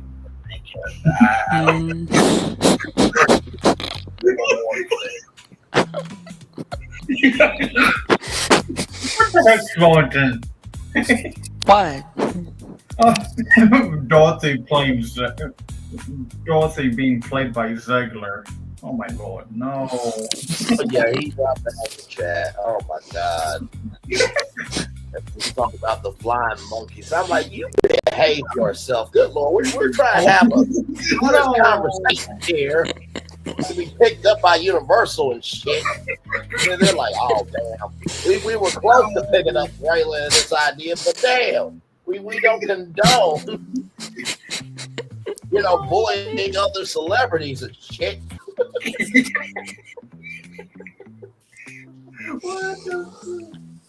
Oh my god. Yeah, I want to see Ziegler. If she is, I want Ziegler to be taken away by monkeys. Yes. No one finally sees Glinda taken away by the flying monkeys. You are so bad. Oh man. This is first chapter, right? And what I love about this is that, you know, the Grimmery has been in part 1 and part 2, but we've never seen the Grimmery as a character. So now the Grimmery is basically the star of the third film. And the Grimmery Yeah, now see that part, that was all me, okay? Hey, I didn't pick up on how the Grimmer was important to everybody. You see? a whole fashion.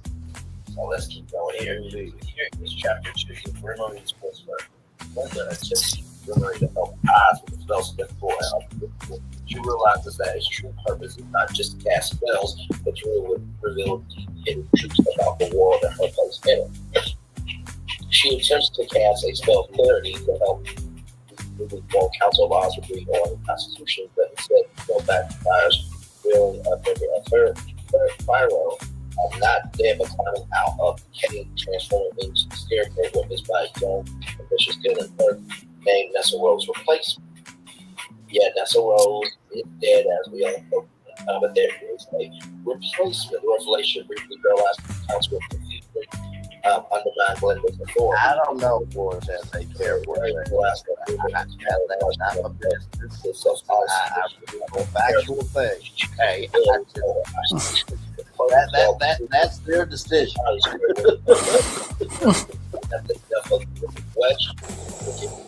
The death of the wicked witch was nothing but a They shame. do work with Zegler. I got an interview. I will interview her based on the facts. I'm glad you're here. Thank you so much. I appreciate it. We're just in the middle of some Wicked 3 talk now. There is no official news, okay? I just went to Google Gemini, ChatGPT, asked them to do some work for me, and we're just I had to say that. you know, which It's not official. the one that potentially I get to do, right? I That's jump all. up and down my throat. You said private information. No. I've hardly done anything at all with in the ChatGPT, aftermath so of Wicked Part 1 and Wicked Hardly. Part 2. anything. So it seems like the Grimmery has a The only soul thing that's I've asked right? ChatGPT was like, how can I be a So now CEO and give me a roadmap of how to be a CEO? Part 2 rather than chapter 3. Well, you know what's really interesting about the difference between Gemini and ChatGPT? I feel like Gemini is definitely more for like creation, you know what I mean? But ChatGPT is more detail oriented. Yeah. That's why I've noticed about both of them. Like they both are important. But if you want more detail-oriented things, you go to ChatGPT. But if you want more exploration of creativity, you go to Google Gemini. That's why I've noticed. Yeah. You know, no, go ahead. Yeah. ChatGPT, since you just mentioned that maybe ChatGPT may be more, like, gives you like how to, details. And I things I shared with Florentine today, a short video I shared with Florentine today about civil engineering. I'm going to probably ask some civil engineering questions to ChatGPT because certain areas got pockets of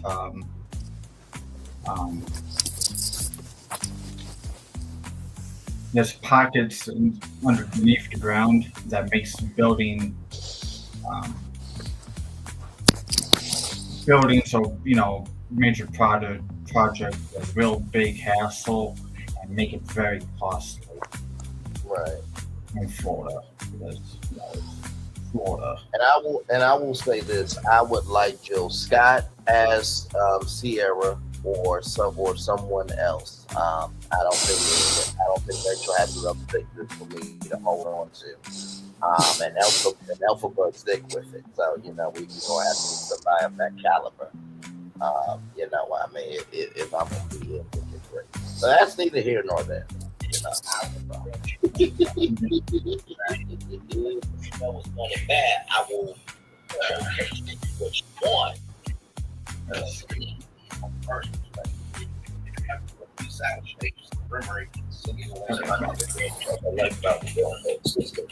now, could this mean?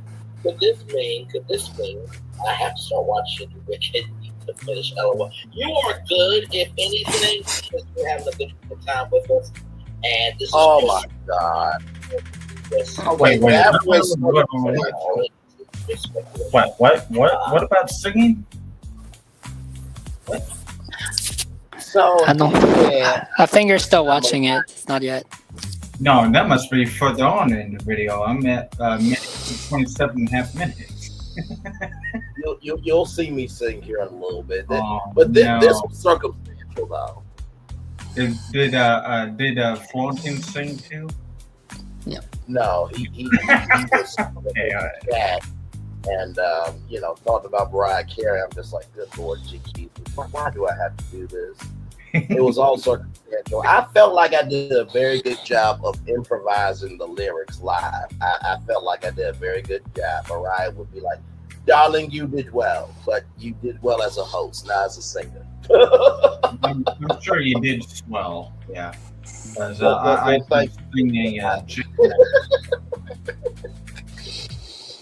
I tried to sing a single for BFP Mansion to 14. So. Oh, You know what I mean? So, okay. I'm not going to do it. And I know dang well I don't have This, yeah. but I'm sure you did well. I'm sorry, I was trying to bring your comments on the listen, stage. I did my thing. I tried my very best. Right here. So, like I said, good, Nessa Rose, that's what I'm thinking. Nessa Rose come back.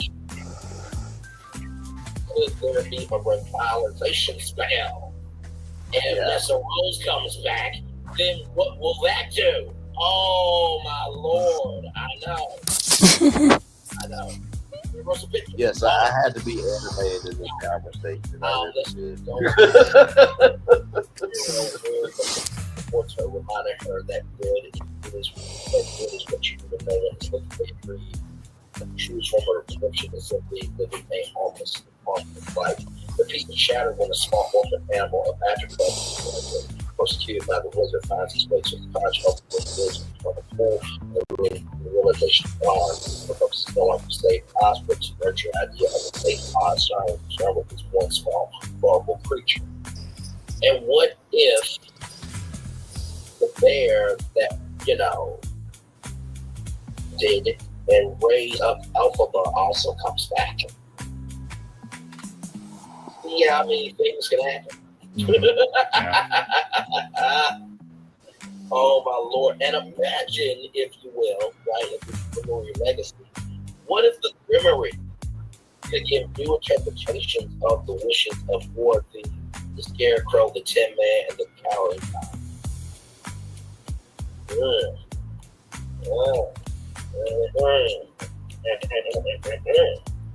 Number 4, Nessa Rose Ghost. Chapter 4, Nessa Rose Ghost. In Leviticus, Nessa Rose former palace remains empty. A shrine to the which produced by the 10 Woodmen. Now the sepulchre to Brian Nessa Rose memory becomes obsessed with finding the truth about alphabet and its harvesting.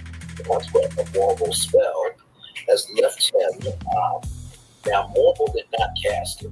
It was Nessa Rose that cast it, right? Has left him with this twisted sense of justice. He believes that there's covered up the truth is pure power and the earth was alive and that's profound to answer. That's what it's done.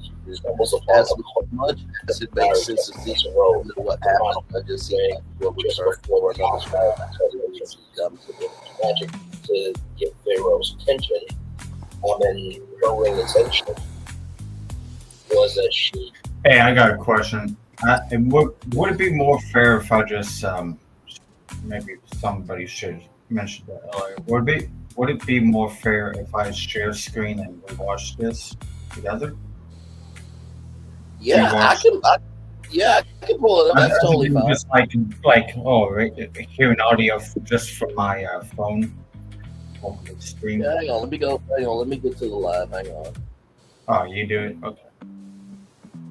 And by the way, I wanted to give a quick shout out to my good friend Glamrock. She just made it to 1,100,000 total views on her YouTube channel. So congratulations to her. Very proud of her. She's been definitely put in the work for sure. We're getting there ourselves. I think we're at 933,000 right now total views. So we're on our way. We're on our way. Being that I just nothing's happened on this live stream in the last 20 minutes, maybe at let me get to it. Period, like Jordan shares screen for 20 minutes, so I skip over to this point. Oh no, you're good. Hang on, I'll go to.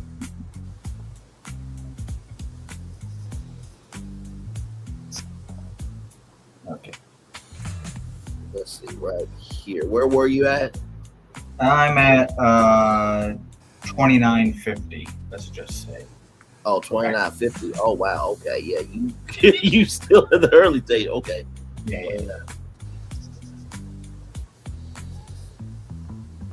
right here. Okay.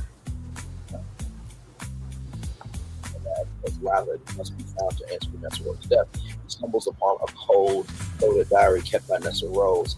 The final entry, when just before the house fell, details her attempt to use a piece of River's magic to get Pharaoh's attention. Hey, And her realization, we're just chilling, was that she was the truly wicked one, trapped in Bog in his form, right? Because here's the thing: Bog does not know that it was Nessa Rose that did what she did to him, right?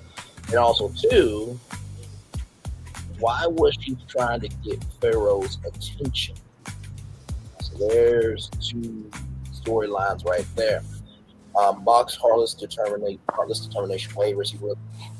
He's been seeking just for time as well for self-admit. His focus shifts from finding Alpha to uncovering Glinda's political machinations. Now, like I said, Nessa Rose could come back with a revival spell, and then that would be a very interesting conversation between Nessa Rose and Bog. And could the revitalization spell bring back Bog from the Tin Man into the former Munchkin that he was, right? Or if there is an afterlife spell where he could speak to, somebody who has passed on, that they're living in the afterlife, you can bring them up and talk to them, right? So there's all those possibilities as well. Chapter 3, The Convergence. Chapter 5, The Heir of Oz. Years have passed. Glinda has successfully stabilized Oz, but the cause of her own happiness. She is the perfect, eternal, cheerful icon, but inside she is hollowed out by the constant compromise. She is forced to confront the ambitious gun clerk from Chapter 2, who has now become a powerful member of the council. Friends reveal the truth about Pharaoh's Scarecrow to stabilize her. Glinda, in a moment of desperation, pulls out the Grimory. She doesn't want to use for a destructive spell, but she seeks the spell of unburdening. The Grimory is violently. The spell does not free her from burdens, but rather magnifies her deepest, most hidden wish. So was that the Grimory bullshit meter? I don't want this bullshit. You're going to take this burden, but I will give you peace. So the wish to see Elphaba one last time, to apologize and to know that she was truly safe. The wish acts like a beacon. Chapter 6, The Long Road Back. The beacon reaches Elphaba in the remote Munchkin plain. She understands the community of distress call, but also a final unregarded expression of love, not from Glinda the Good, but from Glinda, her friend. Elphaba, now comfortable in her simple life, has achieved a different kind of goodness. She decides that she can't risk exposing herself to odds, but she cannot leave her friend in such despair. She uses the last of her great power, not to cast a spell, but to send a magical image of her current life. Her simple cottage, the thriving natural cup, and her hand clasps with Pharaoh's directly to the Grimory.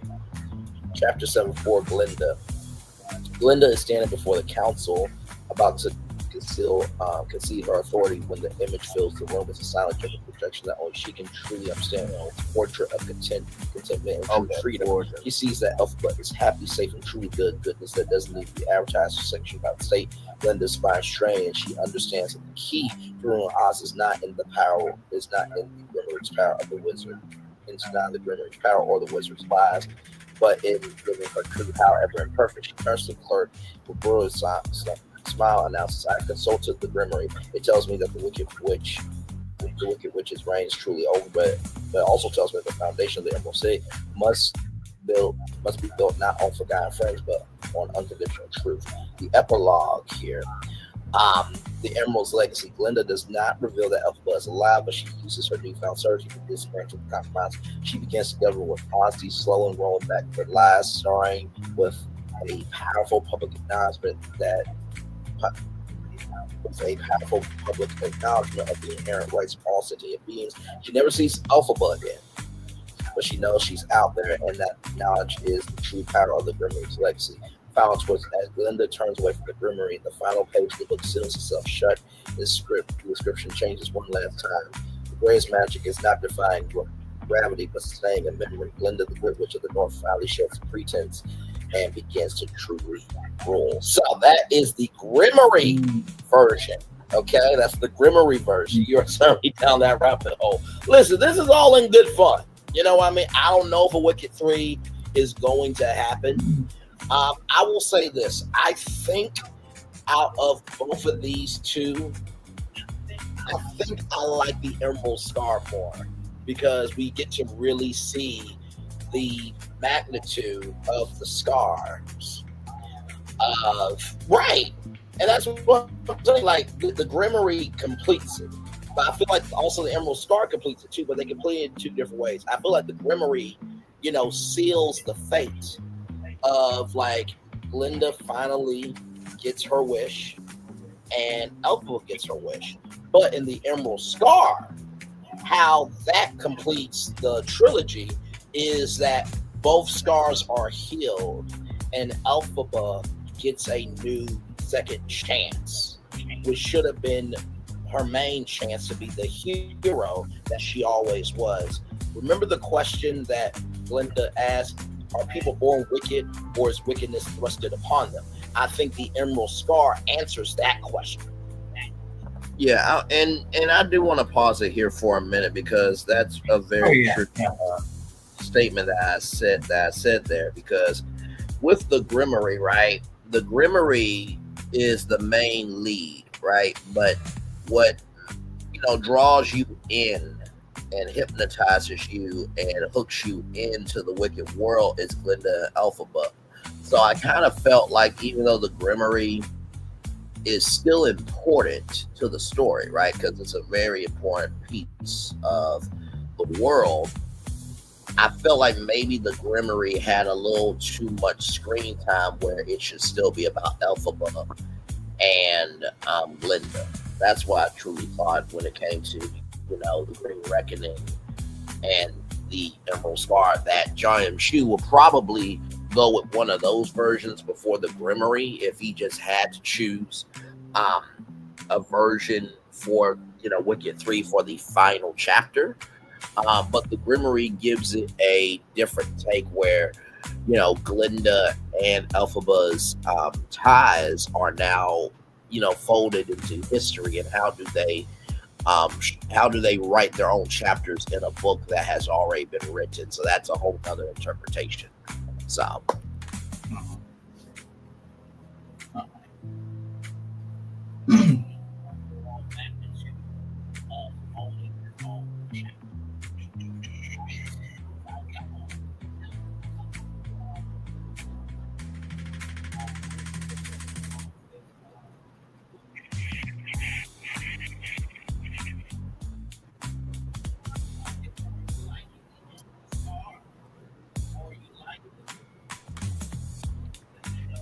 Yeah, I do probably like the Emerald Scar, personally too. that's the one you're going with out of those two. Did Florentine say Emerald Scar too? I think he had. He liked both of them actually. He thought that maybe the Emerald Scar and then the Grimmery can be 3 and 4. He really liked both. And then there's together. Yeah, he said both. But then there is 2 more versions. But honestly, 3. Well, which 3 did you like? That's the question. 4 was a perfect ending. So he's saying that the Grimmery is the perfect ending. Then there's another one that you'll get to hear here in just a second called the Green Reckoning. And the Green Reckoning has a bit of a deeper lore than the Emerald Scar. So I'm going to just skip ahead to that right here, which is right here. Okay, Chat GPT version of this. Okay, let's get to that. Here is this here. So I asked ChatGPT, picking up from the ending of Wicked for good creating 3. So here it is. Here is a Wait, say that again. The Green Reckoning. I'm so I can read along. Yeah. Concept that picks up directly from the ending of Wicked for Good, continuing the story, expanding odds, and giving the franchise a blockbuster final chapter. Wicked 3, The Green Reckoning. Okay. Isn't it fascinating that Frozen creation has ties from Wicked and from Frozen 2? The short series is set Frozen 1 songs of Wicked and Frozen 1 was like, oh yeah, yes, but here's the thing. Fortune was making connections with Wicked and Frozen so hard in this live. And I love my brother Fortune, I really do. But I let him know with so much love, grace, and space that Wicked has a bigger fandom than Frozen has ever had or ever will have, because the lore is deeper. It is from the movie that brought Technicolor to the world.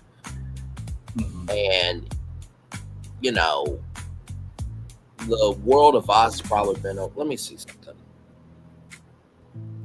Because I want to see when Oz came out. Oh, Oz came out in 39. So, 1939? Mm-hmm. How long is 1939 to 2025? 86 years. So, 86 years. Yeah, and 326 days compared to Frozen.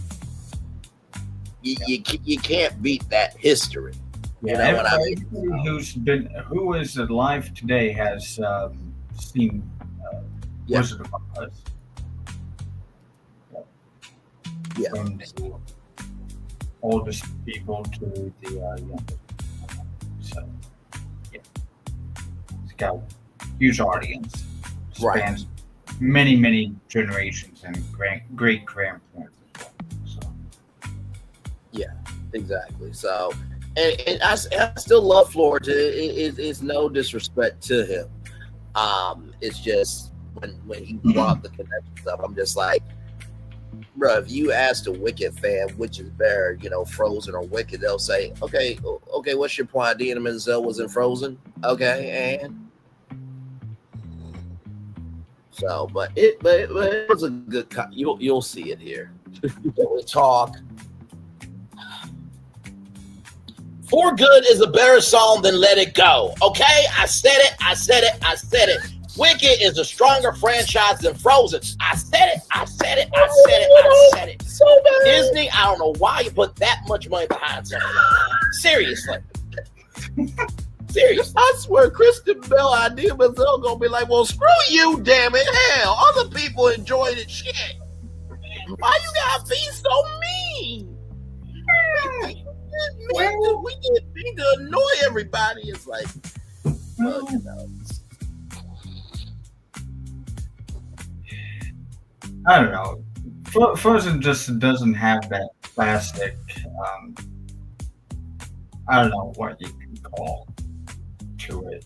Unlike your Wizard of Oz and your Snow White, 1937. Do y'all hear me? Yeah. I'm sorry. What I was saying was I was not comparing Frozen to Wicked. I was comparing the sequel. How the sequel, like for example, Frozen, the first Frozen, the songs was very Disney, was very fairy tale, was very Disney. But the second movie, the songs were not the same. The songs were more serious.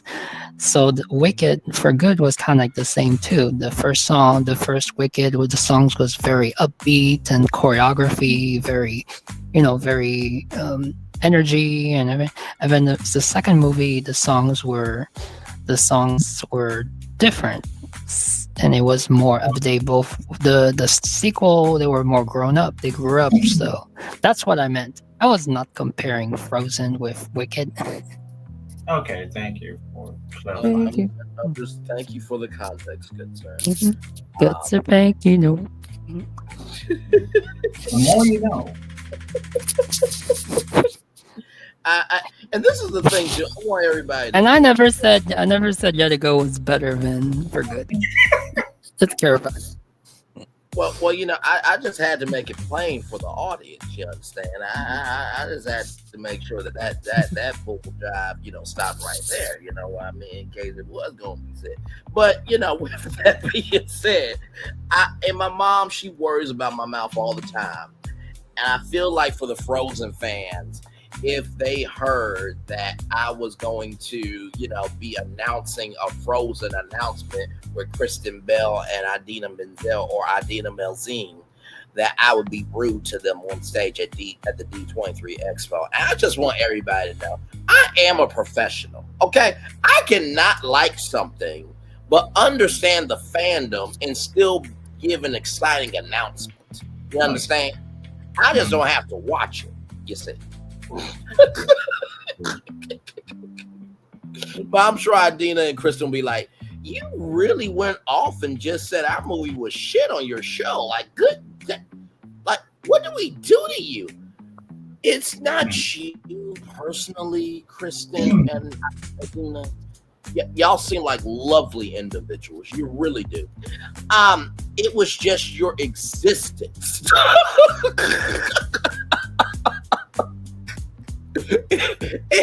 And I feel like for every parent out there, they'll be giving me like the slow clap of like, this man said the quiet part out loud, and God bless him. He seems like a good man. He wasn't trying to be mean, but I felt the same damn way. I heard it all the time. I couldn't get no fucking break.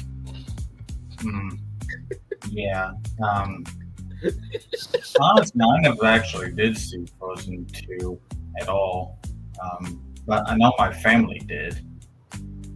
Yeah. But I'm the only one that did not see it. As for one was okay. It was just huge fandom that got kind of a bit annoying after a while. And, I would skip over the first 25 minutes of the movie because it was all musical sing-along. Like, no, I don't want to hear constant singing the whole movie. Let me get to the part where the story gets interesting. You know, it first of all, we're not okay. Heifer means a cow. Sorry, people. We're not mean. We're just honest. You know, there's a difference. And like I said, I do love the movie, but that's my, slight criticisms. Right. What I I love this movie. It's still good. Now, I will say this, right? When when Fantasmic came back, right, and they added that new section of the heroes and stuff after Moana, did what she did. I will say, show yourself. I will say that's a very powerful song in Fantasmic. I will at least give it that for it. So I'm not so much a hater, right? I'm just passionately disrespectful about it.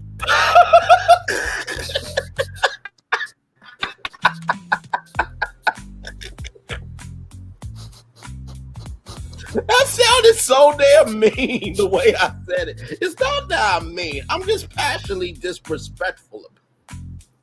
Yeah, I just took a big swig of what I was drinking. When I said that.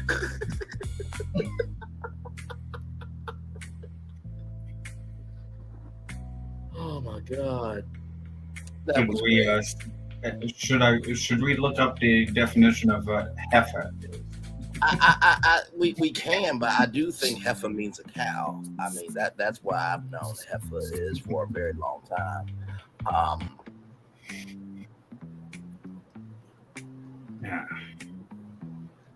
Yeah, here it is right here. Yeah, see right here. Heifer means a young female bovine that has not given birth yet to a calf, which is a cow. Exactly. Oh, okay. So anytime I use the word heifer, I always say that means a cow. Y'all calm down. Good Lord. Because they feel like you're going off on them with the ladies and you're being disrespectful. But I'm like, no, that's what it means.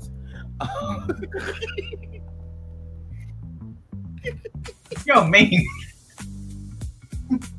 The fact that Fullerton feels that me and Phil are mean heifers on Frozen, we're just honest. Now imagine you talk to every parent who had to hear "Let It Go" for the last 2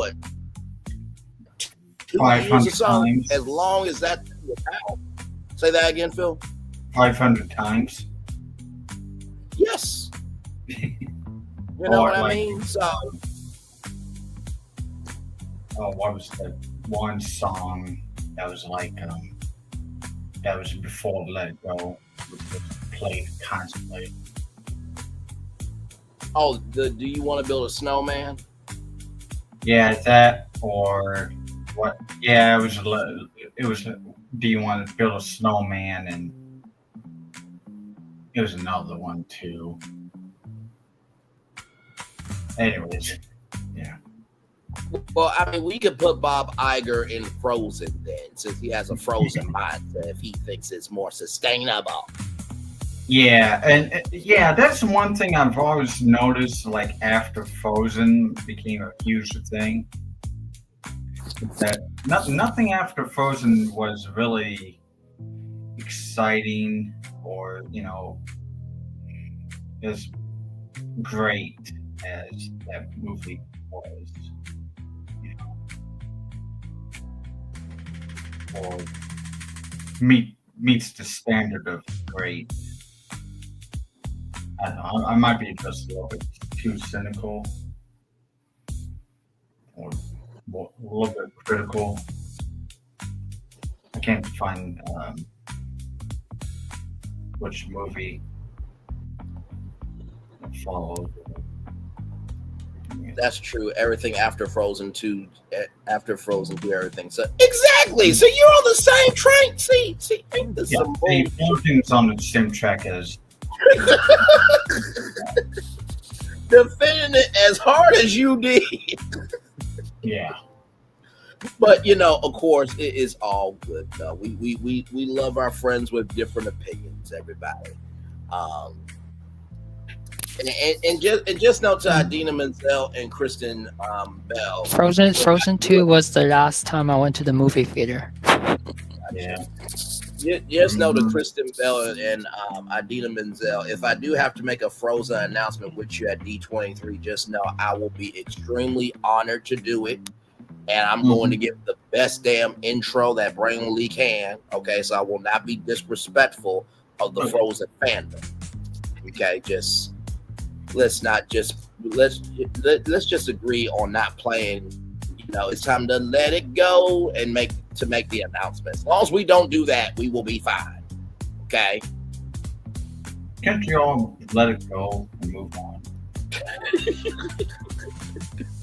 Can you imagine if Fullerton was out there with me, Phil? You know what? I think we should Fullerton, no, we're not going to do that to make the announcement. No. Put your microphone away. No, we're not doing this shit. And we're not building a damn snowman to make the damn announcement. We ain't doing none of that shit. Oh, damn. Okay. Disney SWAT team, calm down. Okay, I know I cussed, but it was Fullerton's fault. He wanted to sing the damn song. I didn't want it. Hell, okay? We already heard the damn song for 2 damn years. And damn is a legal word that you can say out of your mouth. Okay. We're just going to make the announcement. We're just going to make the announcement. I feel like that would be such a viral clip on YouTube of like, this black man really has a disdain for Frozen. I'm like, it's not a disdain. It's just a disrespectful, negative energy towards it. I don't hate it. I'm just disrespectfully negative towards it. There's a difference. Well, I am really looking forward to Frozen 50. Yeah. No, we can't do Frozen. That's quite all right. So here's the rest of Wicked 3: The Green Reckoning. And when you hear this, you will hear how it was different in the Emerald Scar, of it being more of a reflective scar that's being healed rather than this green reckoning that is more of an active story. Yeah, and this is done by Chat GPT. So yeah. Correct. This is done by Chat GPT. Yes. Seriously. Okay. All right. I know you get the talented Adele musicians. Okay. I know her as I did it. I'm playing off of John Travolta's intro. But still, very, very good comparisons, you know. We accept all opinions. That was such a bad save, right? That was such a bad save. But very, and let me tell you something, 410 is always the observer one, so very well. All right, y'all, so here we go. Wicked 3, The Green Reckoning, a feature-length epic, including the Wicked trilogy. Logline. After faking her death and escaping Oz, Elphaba is forced to return when a new authoritarian ruler rises and the power vacuum left behind. With Glinda fighting to rebuild a fractured Oz, both women must reunite and face a darker truth on how the Wizard's empire and the origin of Elphaba's magic itself. Act 1, The Return to Oz, opening sequence, A World Without Her. The film opens with a montage showing Oz a few months after Elphaba's death. Glinda, now the sole leader, begins to transcend the Wizard's propaganda machine. Citizens mourn, burn, healed by a dangerous faction. The pure blood orb believes Oz must return to strict rule. Elphaba and Pharaoh and hiding. Elphaba and Pharaoh, still in scarecrow form but slowly regaining humanity, live on a remote valley beyond the desert. Elphaba is haunted by visions of Oz and flames. Pharaoh encourages her to let Glinda leave, but Elphaba feels her powers growing uncontrollably, shrieks of magic she can't explain. A new threat emerges. A mysterious woman named Lady Karina, a charismatic spiritual leader, seizes control of the city's military. Karina claims that she's the true heir to Oz's throne. She blames the unrest on the hidden witches who still live in corrupt Oz. She secretly captures talking animals. Once freed by Glinda, Glinda tries diplomacy, but the order is growing fast.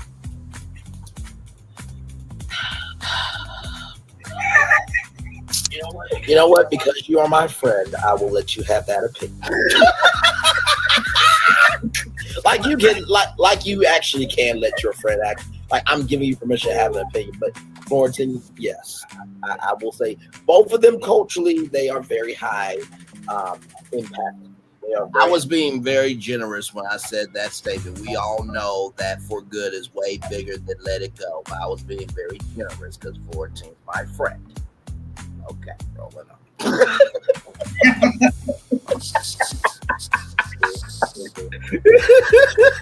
As you can tell. I'm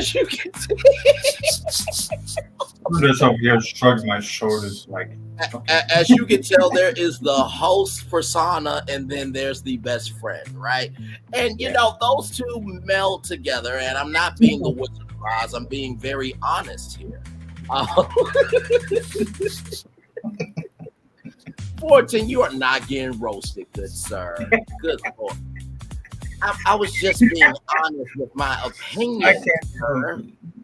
I couldn't tell if when is tonight Braylon and morning Braylon. Oh my Lord Jesus. It's the same Braylon, good Lord. No.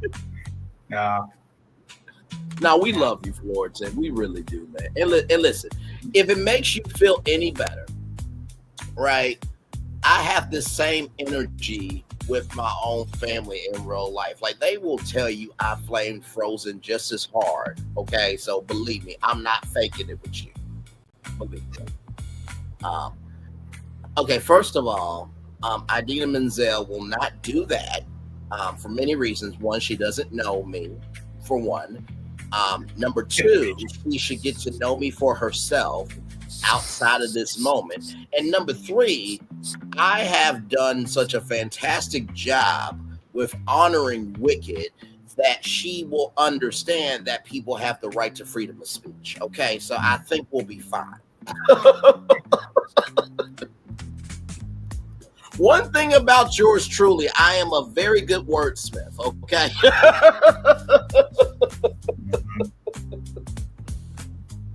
All right, back to. No, she's not wicked at all. She seems like a very nice person. All right, back to Wicked 3, The Green Reckoning. Here we go. High impact on the culture side. Yet they did make a song for Anna and Elsa for the since that would happen in Frozen 3 and 4. Do we really need a Frozen 3 and 4? Like, I think we're good. I don't think anybody's asking for that personally. No. We need the parks to be where they need to be before we start making anything. Now, that's a true fact. That's a true fact. Yeah. My opinion is by the success. And I'm with you. I am with you fully. Brenda, I am. So, in chapter 1 here, I love the fact that it's just a few months. So it's not like 5 years after we're literally back in the world as it is. And there is a new entity forming in months after. So this is Green Reckoning. So this movie is dealing with the 4 that's the thing. Like, you know that Alphabet Bureau, they live and they are together in the end. But what does that look like? What does that reckoning look like after her death in Oz? And what does that reckoning look like for Elphaba rising up into a new chapter? Yes, indeed. So Act 2, the truth of Elphaba's magic. The summoning. Glinda finds Glenn's undercover message via old Nessa spellbook. The pages magically write themselves to find Elphaba. The message: Oz needs you. She rises. Elphaba realizes she must go back. Glinda and Elphaba reunite. Their reunion is emotional, awkward, and powerful. Glinda, you're supposed to get free. Elphaba, I was never free, not while Oz is still suffering. They argue, cry, ultimately embrace, recognize their bond, as long as they're strong enough to save Oz now. The secret of the city. Glinda brings Elphaba to a hidden chamber beneath the wizard's old throne. There they uncover the wizard did not create the Emerald City's magic. He sifted it from a primal ancient source known as the Well of Verdance, a wild magic that chose Elphaba at birth. Lady Karina is trying to tap into this well to gain absolute power. Elphaba's magic surges because the well is awakening and calling her home. That's the song I was wondering about. In the world, wait, say that again? No, in 2 seconds you're going to see what the song that was stuck in my head. I couldn't remember what the song was. Gotcha. Okay. 2 seconds. We didn't even know. The best song in Frozen to me is the first time in forever. Frozen 2, I picked the next best thing. They're both Anna songs. And listen. For what Frozen is, that was. I'll put it like this. What The Lion King was for the 90s Disney kids is what Frozen is to today's portion. I will at least give it that. We're not going to, right? They're saying 10 nice things about Frozen. I'm not doing it. I'll give credit where credit is due. I will. So, yes, indeed. But I will say, the music in Frozen is very beloved. I will say, shout out to the 10 people that were here, 9 people now, 5 people. I see y'all. Thank y'all for being here. Like, comment, share, subscribe. And by the way, I do like this, that there is a secret within this secret city. So this Well of Verdance, now we have a new lore that we have to dig into, right? And that could be a TV series. Behind the Well of Verdance, a 13-part 13-episode series where we learn the magic behind that, right? So the possibilities are endless here. At 3, the battle for Oz, rebellion versus the Order. The Pure Blood Order holds the Emerald City hostage, forcing animals into servitude again. Glinda leads the resistance while Elphaba functional destiny. The final duel, Elphaba versus Karina. At the Well of the Verdance, deep beneath the Emerald City, Karina attempts a ritual to absorb its power. Elphaba arrives at green energy floods the chamber. Karina reveals that she was once the wizard's apprentice, cast aside with the well chose Elphaba. Instead, the magical battle erupts emerald flames, levitating debris, spell clashes echoing like thunder. Elphaba finally realizes her power was never a curse. It was an inheritance, the choice. The well asks Elphaba, if I give my full power, will you use it to rule or to free? Elphaba refuses both. She chooses balance, returning the well's magic to Oz itself, not a single ruler. The well erupts, cleansing, cleanse, corruption, restoring magic across the land. So Elphaba gets to be that hero that she's always wanted to be, right? So there is that in the epilogue, the two good witches. I want to be born. Talking on their rights, the Emerald says that will share is a Pharaoh fully returns to human form. Thunders fall at Linda gives a speech to all of the council of animals, mushkins, winkies, squadrons, and beings, all represent his legacy. The leads a gift high, but to expose the world beyond carrying magic where it's needed. Linda says, will I ever see you again? Elphaba says you will feed me at every kindness. That's all the same. They exchange one final grateful smile. Elphaba flies off into a shimmering horizon in the clouds. A shadow on the clouds bring an ally of with the witch, but this time the audience understands the full truth. But you see how that one versus the first one and third one I'll pick.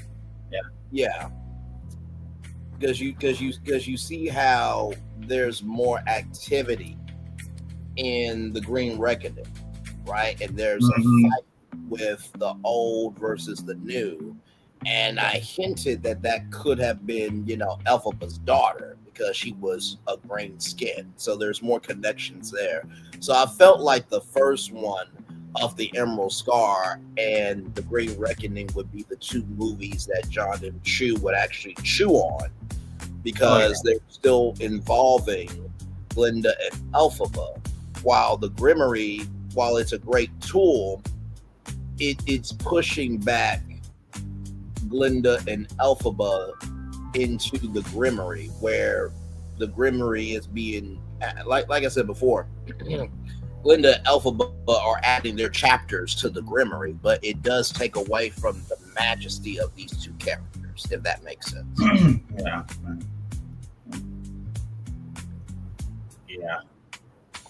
Yeah, I would settle for 1 and 3 because the arc of the story is complete.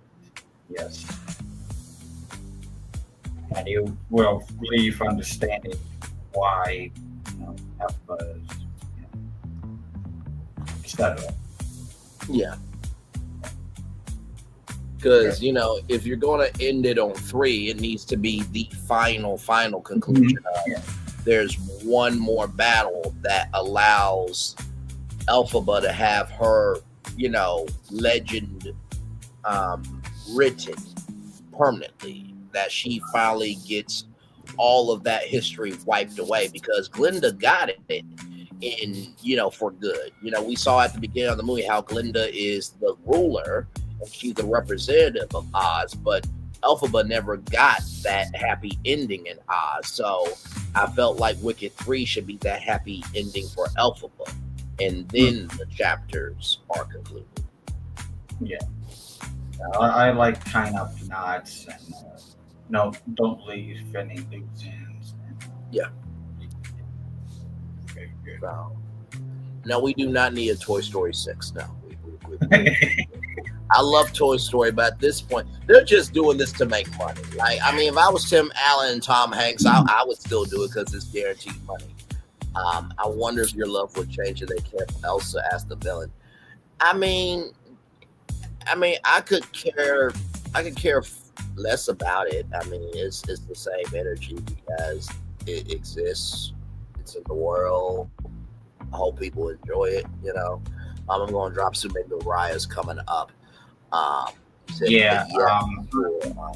Florentine and I were kind of roasting the potential what Toy Story 5 is going to be on our own little private show that we had Friday night. So.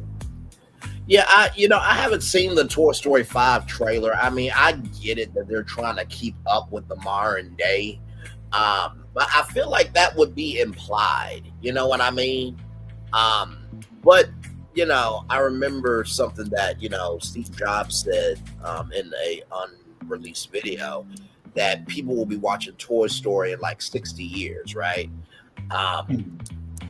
And so I do think that, Toy Story 5 for this generation to showcase, like, hey, you guys are not playing with toys anymore, and that, struggle is there. But it just seems like every time they find a new way, it's just like, oh my God, we're doing another one. You know what I mean? Like, yeah, Toy Story 4, I thought when it came out was just a blatant cash grab and everything. Like, well, at least Woody got what he kind of maybe wanted and stuff. He opened the movie like, I miss Betty Boop, but then, well, that she's not called Betty Boop, whatever she is called. But she meets her at like, okay, cool. I feel you. I feel like it was a. I feel like it was a complete how it ended. Like it was so like, well, despite that it's Toy Story 4 and it was just a cash grab, it was a good ending at least. That like I'm happy for the guy, but why is he back in number 5? If I would have seen 5, I should have seen that he took her with him because I just watched a video which reminded me that Woody saw Bonnie's backpack, and he's the only one in the gang, supposedly, as the short video had said, knows where Bonnie's address is. Oh, Peep, thank you for it. Thank you. But yeah, Woody knows where Bonnie lives. Yeah, so he can get there easily, Yeah, I definitely feel you. I feel like with Bonnie and Andy, handing off that responsibility, I felt like you could continue Toy Story with Bonnie and seeing that from a female perspective. I would not have minded that because it was a natural transition that made sense. But now it's just like, okay, as long as we can put these toys in any situation, we can make money. And it's just like when you go to Toy Story Land, there's not really a lot of shade already as it is, but you want that majesty of Toy Story Land to mean something. And it's just like, okay, this Toy Story 5 again. Okay, I can just go to Toy Story Land at Walt Disney World. You know what I mean? So yeah, and that's what Florentin and I were talking about on Friday night. Showed that like the transitioning between Toy Story Land and between Star Wars and Hollywood Studios is just like weird. Like we kind of wish there was portals. I'm thinking between Hollywood Studios and Toy Story Land, but instead, like you oddly go from Star Wars Land over to Toy Story Land. That's like kind of this. I don't know. Looks weird. Right. Anyways. Moving on to your scene. Album the final form come the hero that she's always wanted to be. Oh yeah, there is. Go ahead. Oh my God, unfortunately. Yeah, I'm moving on. I was like, okay, that battle was the battle that has always been brewing. This is a battle that could determine the fate of Oz in mortality. That you can either be the person that you believe that you are, or you can be in peace. And that determines the reckoning. So there is that. There are a lot of stuff. With that, just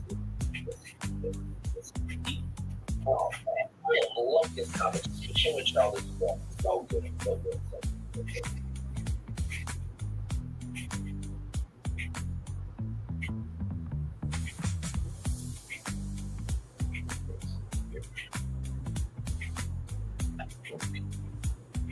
So here is this here from the Dinner UK. Running here, so that's part 3 is on the way. I'm running some Easter eggs, so let's look at those here.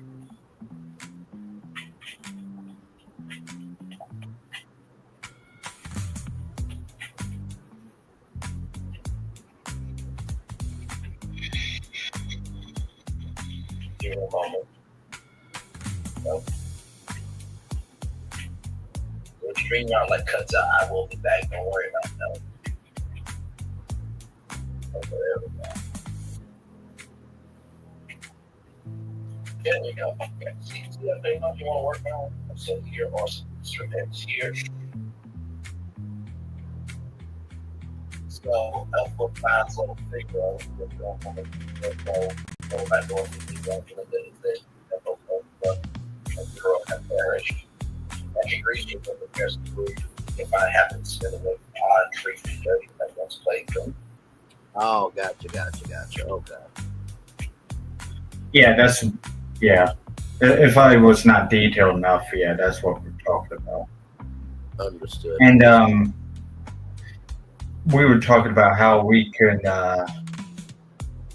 transition you from the Muppets Courtyard, which is going to be, your Monsters Courtyard now, to Right. Toontown, which I'll give you a hint. I was thinking about like how you transitioned in Roger Rabbit in that way to that new land to there. And I was telling Florentine, I had like that Toontown vibe when I was leaving Muppets Land going into Star Wars Land, because the tunnel just seemed like giving me those vibes when I was between two lands or areas of the park. It just stuck with me since. Yeah. No, and that's the thing too. The thing about theme parks that are so amazing is it's the power of interpretation.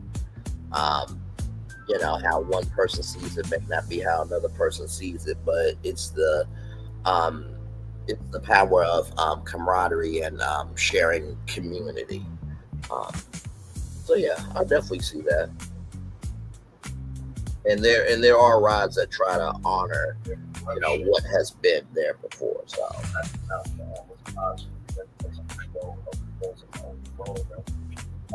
the animals that are horrible to the inflation that is power and then the difference that is now horrible.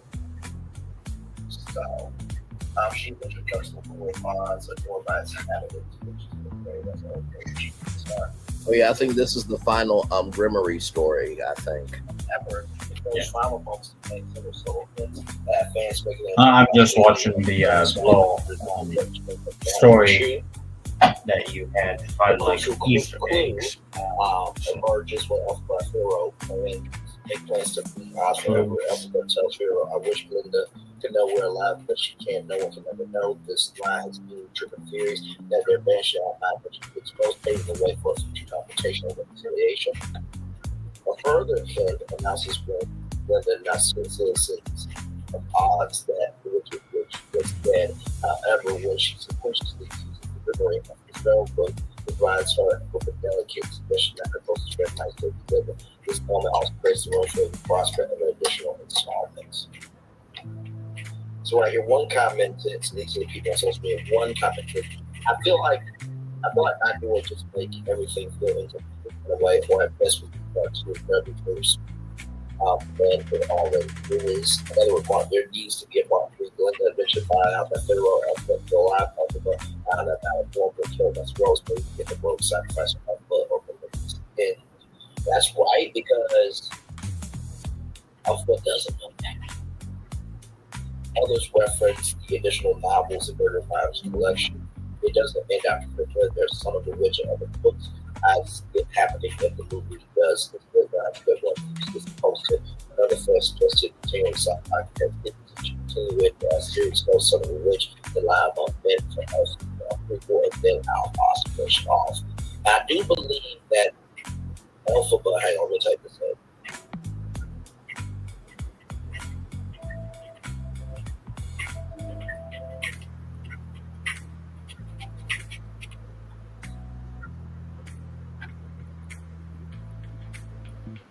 Who was unconscious where his weapon on the surface betraying first of all also has a granddaughter named Rain the Daughter of Fear, who also has a similar screen appearance from her grandmother. So there is that there, but because this is the movie adaptation, right? Maybe there also could be a daughter as well, because you guys remember, you know, Ariel, the Little Mermaid, Ariel also has a daughter. So I think it would only make sense for the movie adaptation if they also, you know, had a daughter as well. So maybe the daughter could, you know, in part 3 of the Son of a Witch could continue that, where it's like, oh, Elphaba also has a son as well. So that's just me adding my take to the timeline. Okay, so let's go that. Right here, someone else even pitched a separate reimagining. If anything, they should remake the Wizard of Oz with the original songs with Ariana Grande, who plays the guest of the who plays the Witch of the West. Ooh, okay then. Interesting. While Final Fan wrote, so we're all in agreement that there's going to be a Wicked Part 3, right? Well, nothing's official. Nothing is official. And here it is here from comicbookmovie.com. Right here. Began on Monday. The feature that Monday. It has earned $30.8 million streaming. Those on Monday have been contested for first step $24.4 million haul for the biggest overall 2025 release. 18.2 million from Thursday alone, 6.1 million from Monday on streaming, and an additional 6.5 million for the now on track for the opening of 125 to 150 million dollars. So this is big money. Okay, I think it broke 200 million today. I'm not sure. So like last year. Yeah, I think I did mention that in the live this morning. That it made a good bag. 200 million, I believe. And I think it's going to keep increasing. So does this mean 3 is there? It's going to break $1 billion easily. Oh yeah, for sure. I mean, the fandom alone will definitely bring that up to a billion for sure, without question. Because I'm looking at the number, like it was $558.5 million last year. Right. I thought it reached $1 billion, but I guess I'm wrong. Oh yeah. And like I said, I feel like if they make that billion and they take either the Green Reckoning or the Emerald Scar, they would finish it up so well. Mm-hmm.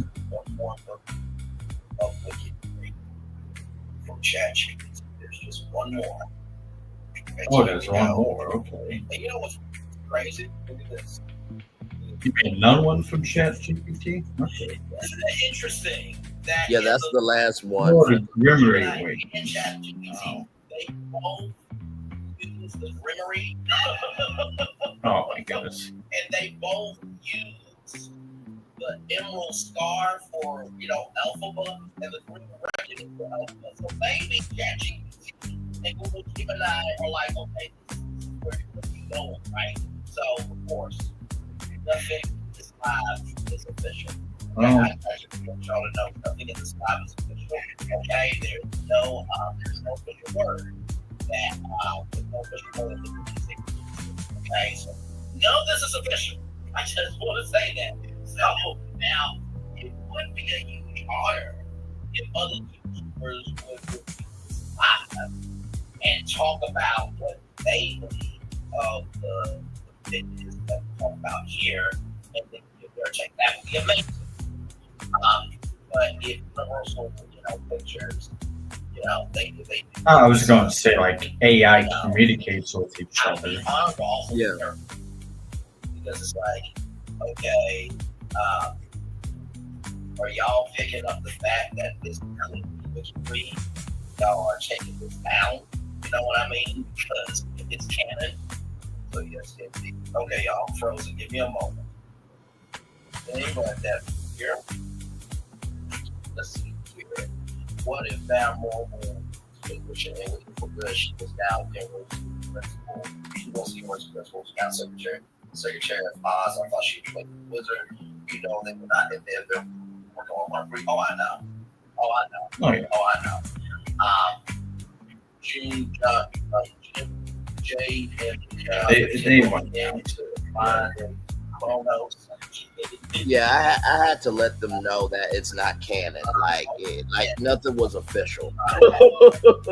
Saying, okay, well, everything like that. But I'm willing to, speculate enough that it could definitely, Oh, for sure. Yeah, I think the way that I went about, all four movies and that, were How you definitely. described number 2 ending.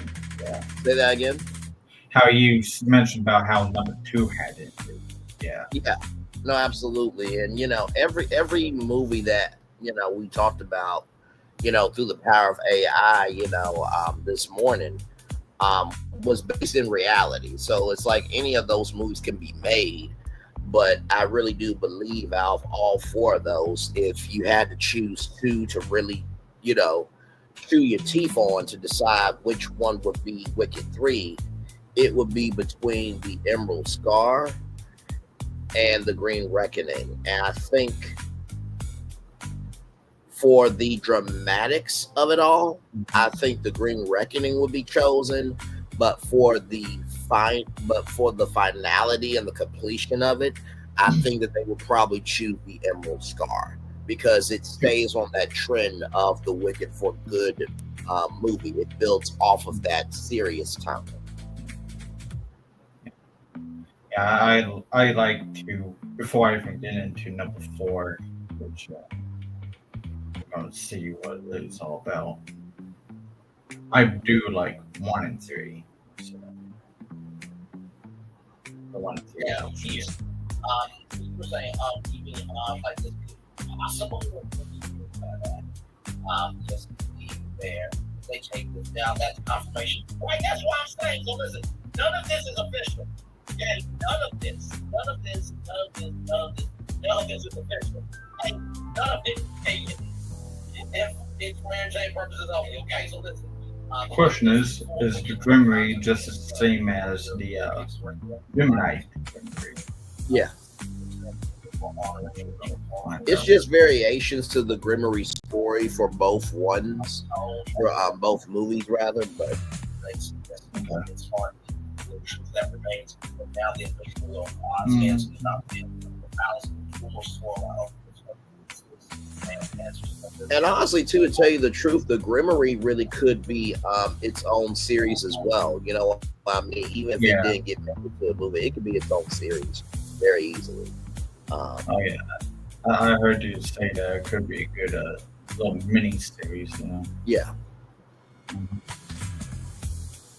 Yeah, like the Peacock series. Yes. Perfect. One that they seen Alpha and Pharaoh in exile because of the great outside of the Oz's borders. And by the way, in all these movies, I remember Oz's borders from Island because even in the Wizard of Oz, the original film that kicked off all of it, all we know is Oz. We don't know what else is outside the world of Oz. So I hope they're actually in that mind as well. Because the outside, the very outside of the wild land beyond Oz borders of what Pharaoh now human trick to help the world maybe require life left. So that's all her women. Slow plot with them that they activate. The only good world spread with the world is itself, the only one that doesn't see a message of what crisis and frustration. Oz is not killed, and the witch rises. New antagonist, the witch of a mysterious figure begins to gather against Sarah, a young sorceress born of the winds. She claims herself abandoned Oz as she alone. That they point her magic is this offer. Brings 10 of her the more powerful Oz against whom she's the two successors to the witch. Resembles alphabet. So, could this be, right? Let's think about this. maybe Alphabet, because remember how I said he didn't have a daughter? Maybe Alphabet, right? You know, had the child. Okay, I'm pausing right here for a moment. 1 and 3 is pretty good for movie, and number 4 could be used for the miniseries. Okay. Yeah. You know, gives it up. And Sierra That's top of my mind. So. No, I definitely feel where you're coming from. And I didn't think about that for the fourth option, that could be the miniseries. I could definitely see that. You know, Yeah. the guard is born. Between the two Grimoires and everything, since they both came up with Grimoires, the ChatGPT Grimoire might be potential one, you know, for a miniseries. For the series, yeah. Gemini. Out wins and she abandoned the hospital, but you know, the Alphabet's her mom. That could be a whole other thing. Okay. Her magic is in the Alphabet green. She Osby was the successor. A storm about her name, Sierra. Now, did he want me to share the screen again, or did you want to? Oh no, we could. What timestamp are you at? I'm at an hour, 8 minutes and 30 seconds. Okay, right about here. Okay. But anyway, her magic resembles Alphabet green tinged, unpredictable, powerful. Oz begins to believe that she is the true successor to the Wicked Witch. A storm without a name, Sierra expresses her frustration with being unseen, dismissed, and underestimated. Kind of like her mom? Maybe her mom. We don't know. We don't know. Or this could be just a completely different person. No relation to them. Until the winds themselves respond to her, she vows to become the witch Oz deserves. Glinda's investigation. Glinda begins uncovering truths buried by the wizard Mount Horrible, political corruption, illegal magical experiments, and independent magical imbalance. The Grimoire begins turning pages on its own, guiding her. The end of Act 1 reveal.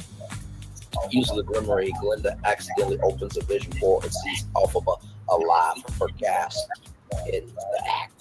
So that is the end of Act 1, right? John Chu is not in the cheat. You stop that right now. Eastern Wind, what about from the South?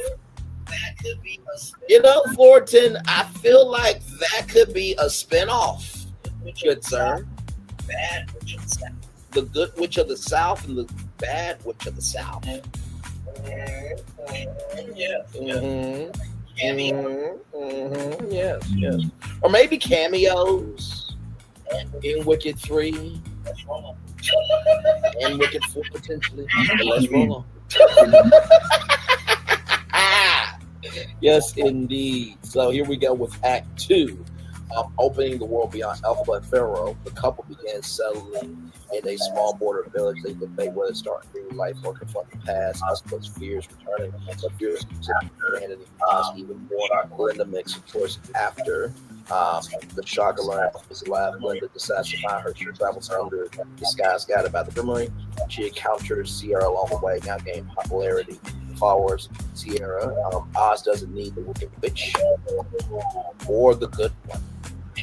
Ooh, spicy! My lord.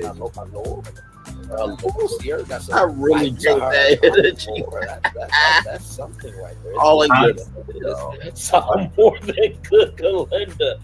A reflective solo in which Glinda evaluates her identity beyond goodness. She decides her legacy will be truth, not perfection. So then we get a reunion of Glinda, Elphaba, and Pharaoh after intense standoff. Glinda thinking Elphaba abandoned Oz. Elphaba believing Glinda does not want her anymore. They reconcile, fall in a cheerful embrace. True trio song for all of us, spiritual successor for good. Not about two people shaping each other, but about three choosing to build Oz together. So it's a spiritual successor to For Good, but it doesn't eliminate For Good. I feel like For Good would be Elphaba Galinda connection, and then Pharaoh is, a part of this, right? So they're a part of this new dynamic. So there's that. So Sierra storms the Emerald Palace, claiming she will finish what the Wicked Witch began. She twists the truth. Wickedness is just strength set free. The people, afraid, desperate, began listening. Her true goal emerges, absorbing the raw match with Oz itself. The final battle of Magical Storm and Ghost Oz. Glinda, Elphaba, and Pharaoh return to confront Sierra. Elphaba tries compassion for her, sees herself in the young witch, angry, alone, misunderstood. Maybe that's because it's her daughter. Or not. Sierra refuses to issue the spell, capable of tearing Oz apart. It's all about teasing the audience, Phil. That's all I'm saying. You don't know. It's just a coincidence that she has green skin and that she's magical and this, that, and the third. And also, too, this is the land of Oz. Maybe, pregnancy is not done in the traditional way. Maybe they do get born out of the wind. Who knows? You know what I mean? That's what would be interesting about a miniseries and everything. Like, what is beyond Oz and everything? Maybe we'll see what it is beyond Oz and what isn't. No, for sure. Absolutely. As soon as we get to this final battle, I'll pause it and I'll tell you how I think I would utilize this movie or utilize the energy of this as a miniseries, because you definitely opened my mind up with that one. Spell song Stay the Storm of Chaos, Glinda or Sierra, while power cast overlapping spells, Sierra overwhelmed by her own magic. Collapses, Elphaba saves her, refuses to repeat the cycle of exile and punishment that created her. The solution, Sierra redeems. Sierra becomes Glinda's apprentice, humbled and determined to learn control. Elphaba's redemption, the truth about her death and the wizard's lives are all revealed to Oz. Statues of propaganda are removed, and maybe new statues, and maybe a museum to Elphaba is created, and maybe Elphaba has an office in Oz. Maybe this redemption really can live in its full form. Her legacy is rewritten. Elphaba's choice, though, well, I just said could happen, but this is Elphaba's choice. Elphaba decides not to return to public life. She and Pharaoh leave again, this time with Glinda's blessing to build a life where they can be free. Final scene. Glinda's closing speech. Glinda addresses Oz's goodness is about to shine for class, but who brings light to others. Elphaba Pharaoh's song into the green. The couple rise off into the free world, hopeful and healed. Oh, here it is. Ooh, I have to let this play because the way that I did this live, my Lord Jesus. After this, I'll tell you guys about the mini series or the TV series and how I would, start that off. So here we go. I lost a part of me. He didn't know to believe. Me and Oz belong together. That's not it. I don't want a lot from Oz. There's just one thing I need. I don't care about Glinda or the Wicked Witch. I just want Oz for my own, more than you can ever know. My wish will come true. I will overtake Oz. Listen, Come on, listen. I know I'm not singing, but that was rewritten live on the fly.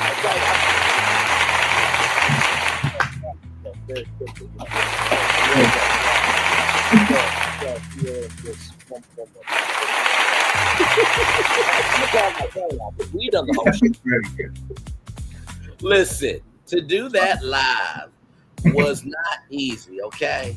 Because I had to still be in rhythm. Hey, say Kappa, welcome in. I still had to be in rhythm, still be in sync, and make it all make sense, right? And I lost a part of me, in Oz. That was all improvised as well. But with that being said, this is how I would start the miniseries, right? What I would do at the end of whether it was the Emerald Scar or the Green Reckoning, there would be the Grimmery, right? Yeah. And it would flicker. And I think what I would do, you know, that split screen, like we're doing split screen right now, Elphaba's Grimmery would flicker, and Elphabas would flicker, and then Oz is not dead yet. Yeah. There's a new witch coming to understand who she could be. And then that will go to the miniseries. So it'll be like a little Easter egg, and then the Grimmery series would happen on Peacock with that storyline of this new witch is coming in and Oz is saved, so she can't, you know, be the fighter. There can't be that fight because Oz is saved completely in the third movie. That's the conclusion.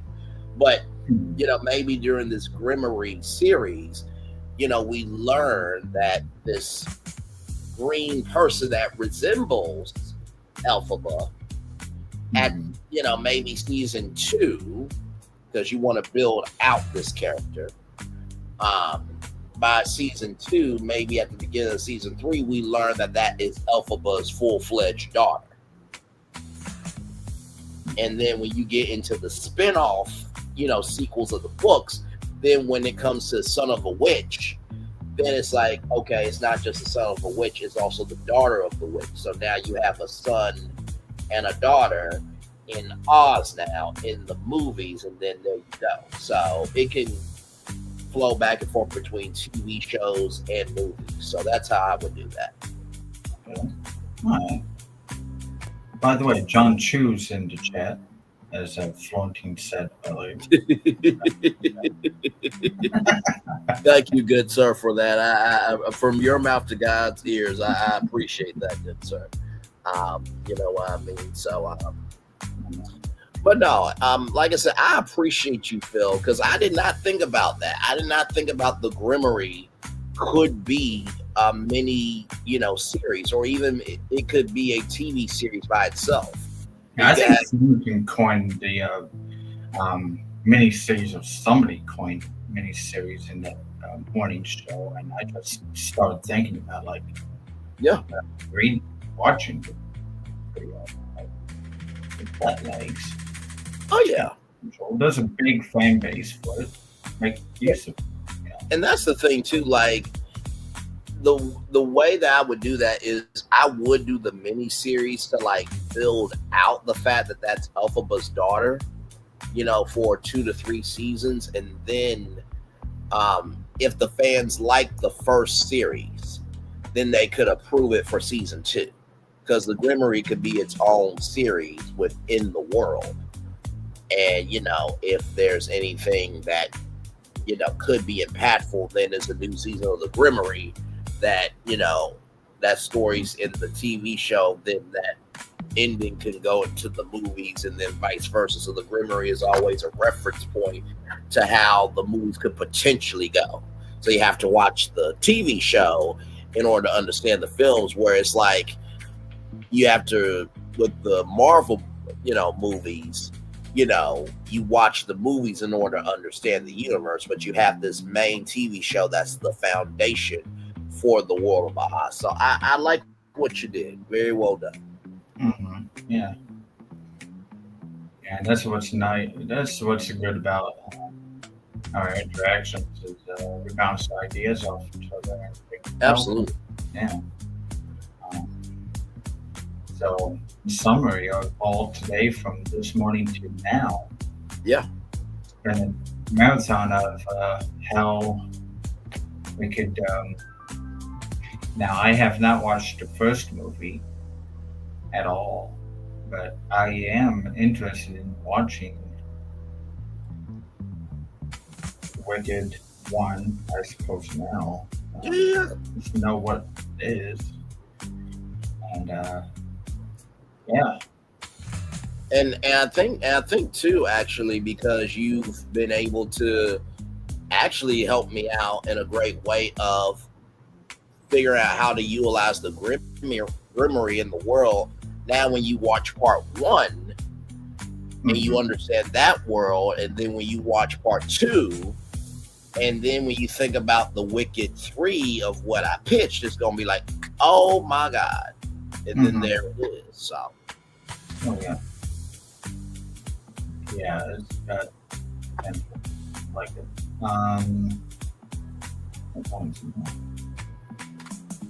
Well, this is a pretty good wrap up of tonight. Yeah, this was a very good wrap up show. Very good after show. So, what you going to be chit chatting about tomorrow? Well, this morning, depending on what's going on, I think I may go ahead and get the Braxton's season finale out the way, and get that review done so I can just have it done over with. And then probably later on at 6 o'clock, I'll be doing the Megan Thee Stallion, Milagro Graham's trial, and then I have Real Housewives of Potomac probably to review at 8:30. So 3 shows in one day. Yeah, jam-packed day.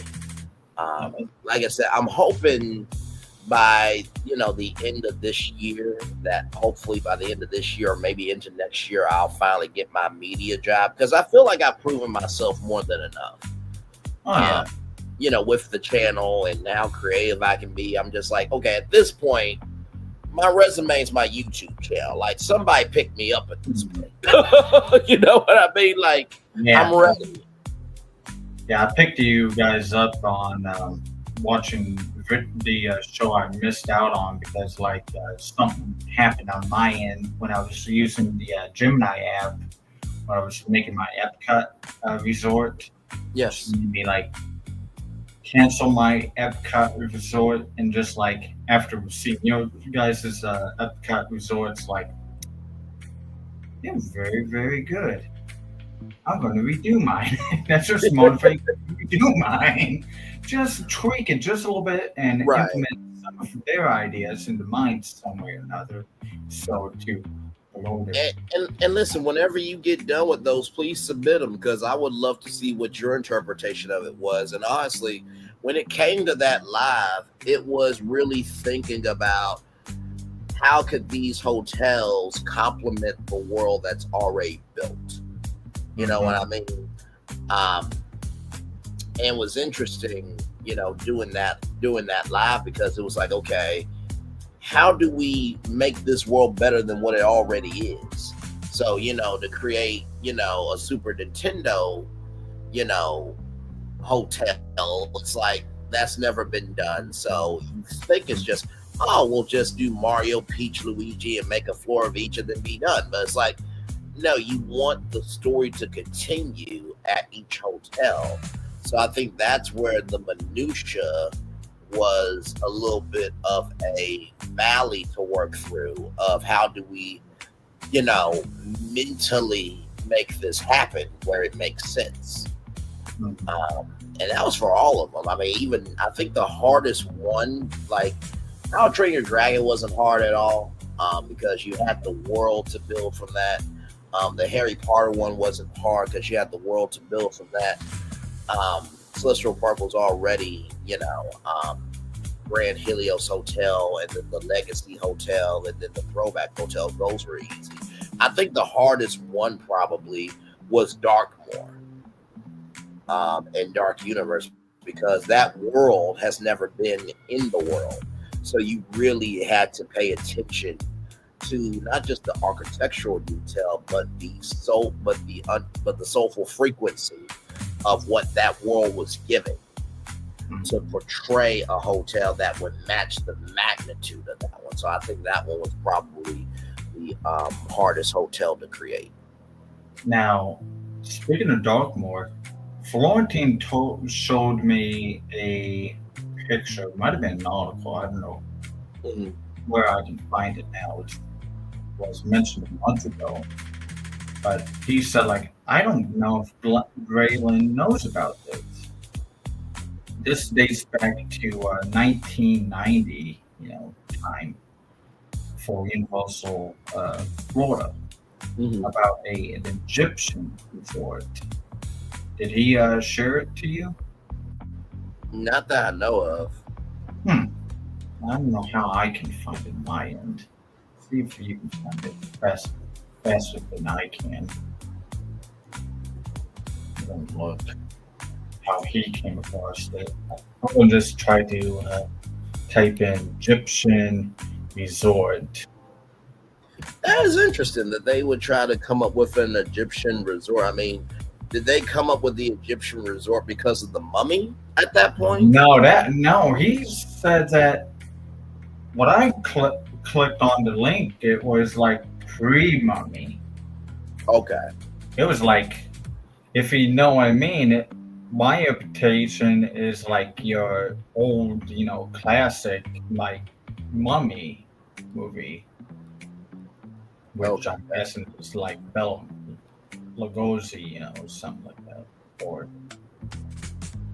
yeah, it's Bela, right? Or it's not. Yeah.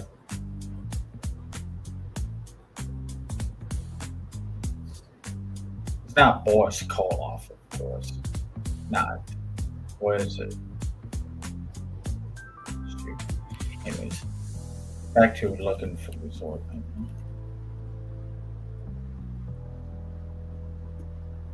Egyptian resort. Universal.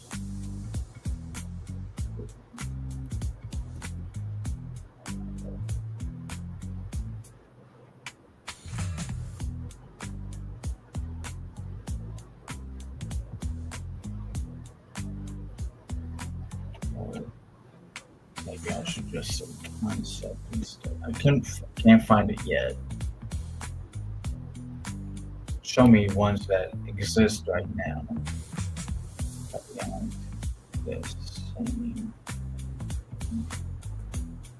Concept.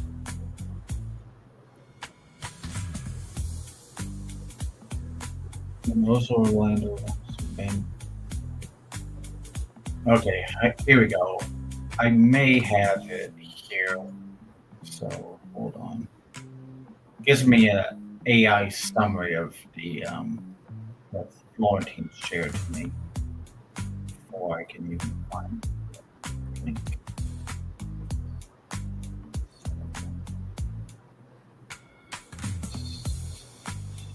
Hey, two people, welcome in. Me and Phil are just chilling out here. Phil's about to show me a Egyptian hotel here, and then I think I'll probably get off here soon. I gotta get a little bit of sleep. We've been on for 3 hours, 28 minutes, and 23 seconds. But it's a good after show though.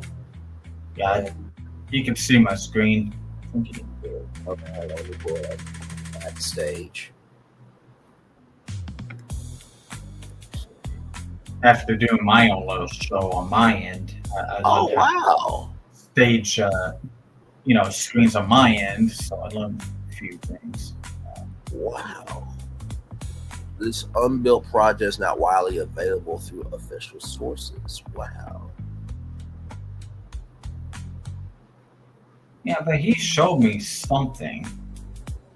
Huh. It was an abandoned proposal for an Egyptian themed resort that never was built. That's very interesting. Yeah. Closest thing that exists is the Revenge of the Mummy attraction in Florida, which features detailed sets and look like the Egyptian mummy tomb. While official concept art for the official, what it was called the Royal Egyptian Resort or similar projects is scarce. Enthusiasts and historical theme park sites share rare leaking materials, which I don't know how he found it. I may just, if I get to find it later, I'll share it with you. I thought he do. Unless I get lucky and find it down here. Which, hey, I think this might be it right here. Double check. No, I think this is it. I think this is the one.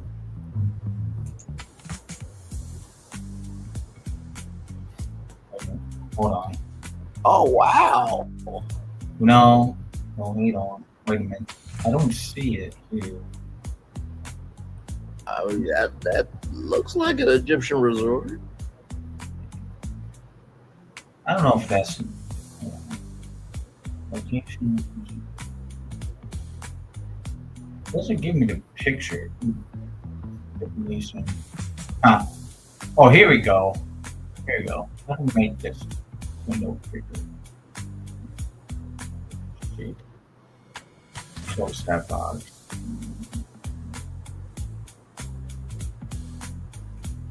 No, that's not. I'm trying to make this bigger. Do you see what Flaunting, I think, showed me right here? That's the Egyptian resort that they were going to build. This one from the Orlando Informer. Yes. No, it looks really good. Many years ago. I think, did they give me a time period? No, it don't look like they gave me a time period. Or, no, this does not look like. No, this was the first abandoned hotel project. Yeah. Would be a most boring option, as it happens there are several more possibilities out there. Oh, that look. Yeah, send me that article so I can read it. Yeah, I definitely will. Because that really could be the same one that he showed me. So I'll just copy this. Send it to you.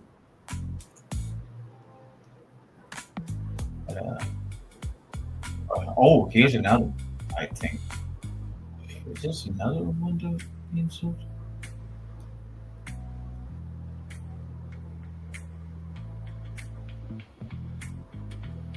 Looks like another one. What third option? Yeah, I'm going to show you this, because I think this is the one he showed me. Even though this picture here kind of looks different than what he showed me. A month and 6 weeks ago.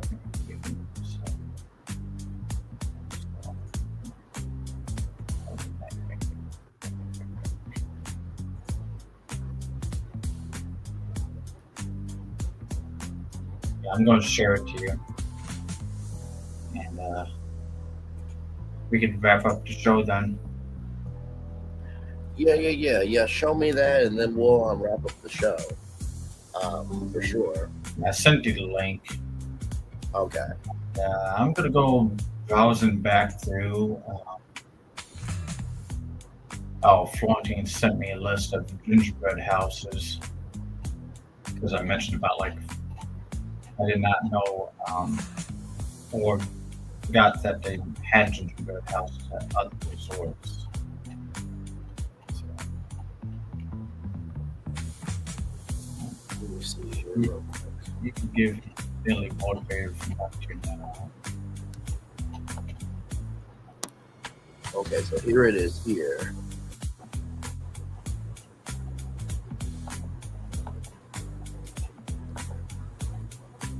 Pull it up. And if you pull it up, I'm going to be right now. Currently, I'm looking for a really old message that Florentine sent long ago. I have to go through many messages.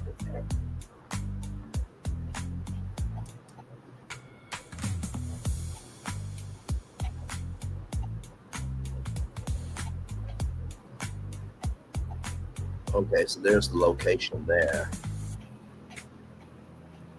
I guess that's the location.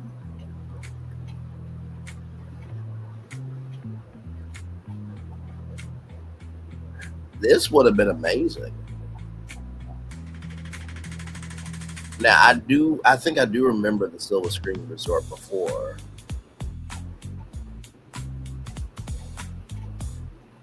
I find it pretty interesting because you guys had made a Dogma resort, and like I think it was just shortly a week after you guys had made that resort. I learned from Florentine about an Egyptian resort. Like, oh, huh.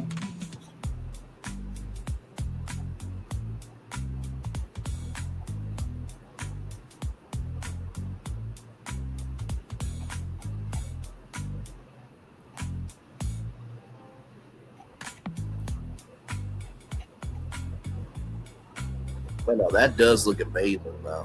And honestly, to tell you the truth too, I think that this Royal Egyptian Resort really could still be built because at the beginning, middle, end of the day, you think of the majesty of it, right? And it doesn't even have to be mummy themed. Yeah. It really does. It could just be an Egyptian resort to honor, Egypt and, the stories from Egypt, and it could be its own thing. Oh, yeah, absolutely. And that's what it was called, the Egyptian Royal Resort, Yeah.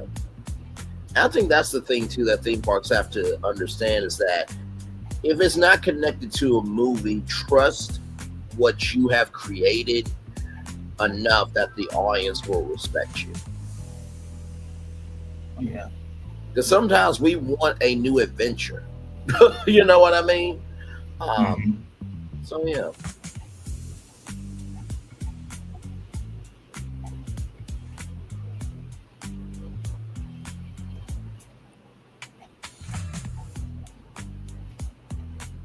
Like I said, there's many, many, many pictures.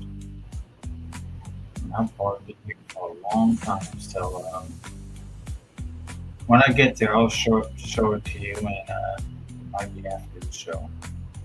Okay.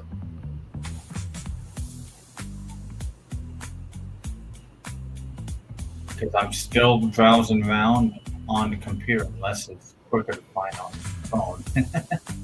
No, understood. I'm still in November. Gotcha. Now reached November 8th, so many messages.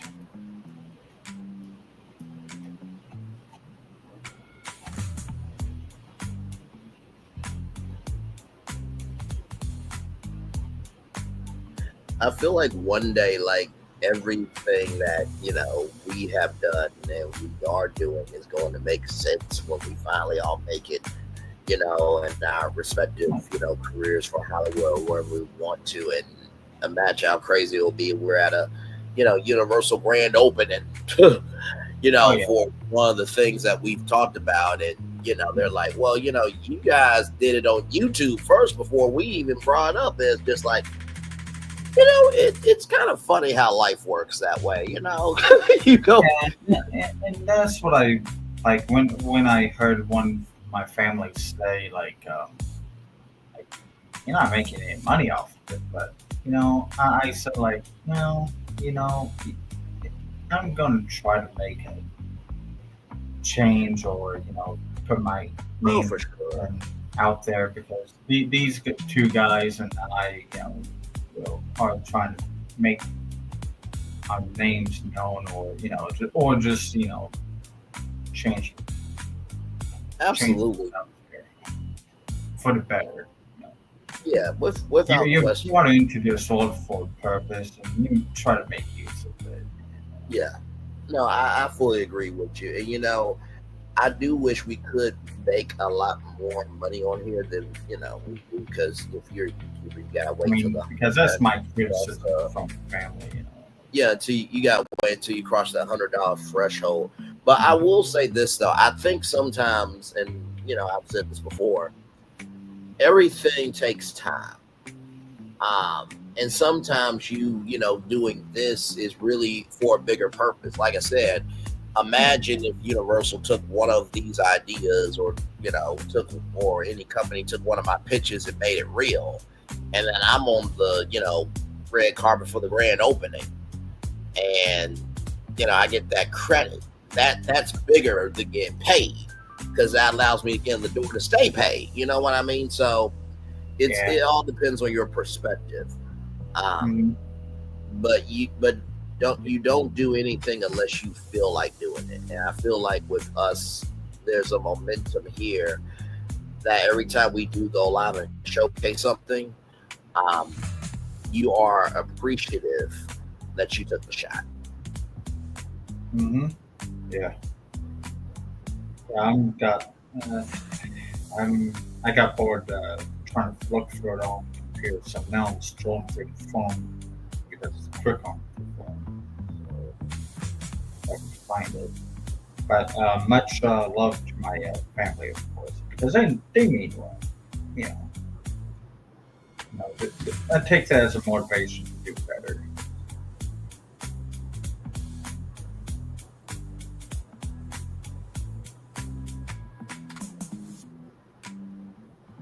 Because family, you know, try to motivate you. Family just tries to look out for you. That's all they try to do. They look out for the best, and it's a great motivation to, you know, despite that they may have questions, but you know, they motivate you to do better. And, you know what I mean? Like I've said to my mom and dad, like, and my sister, I'm looking forward to the day where I don't have to do 3 shows in one day. You know, I can just do Braylon's virtual tour, you know, one night, you know, 5 nights a week, you know, and get paid $5 million a year off of my own work. I can't wait for that day to happen. You know what I mean? But it's just grind for right now until, you know, the right one sees what I see and allows me to be, you know, fully me. Yeah.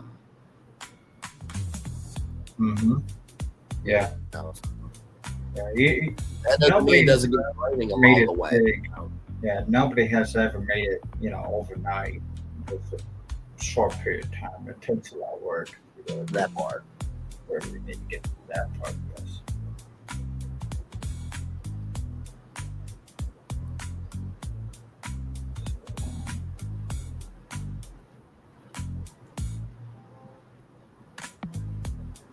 Many pictures, and many messages, many ideas that we have not shown on the show yet.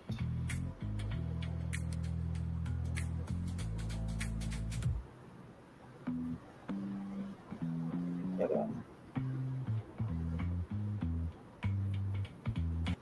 geez, the life pavilion became an egg, and you know, please.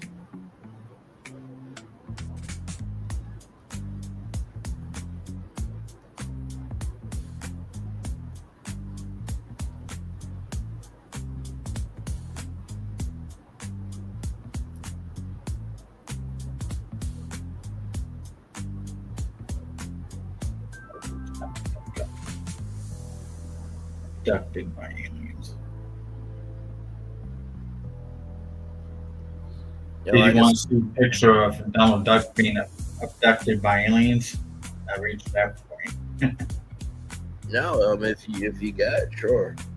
I'm waiting on that last picture that I'm probably going to head to bed to give me a little sleep. Yeah, you may just have to do that because it's going to take a while to find that people that Florentine had showed me on that picture. So,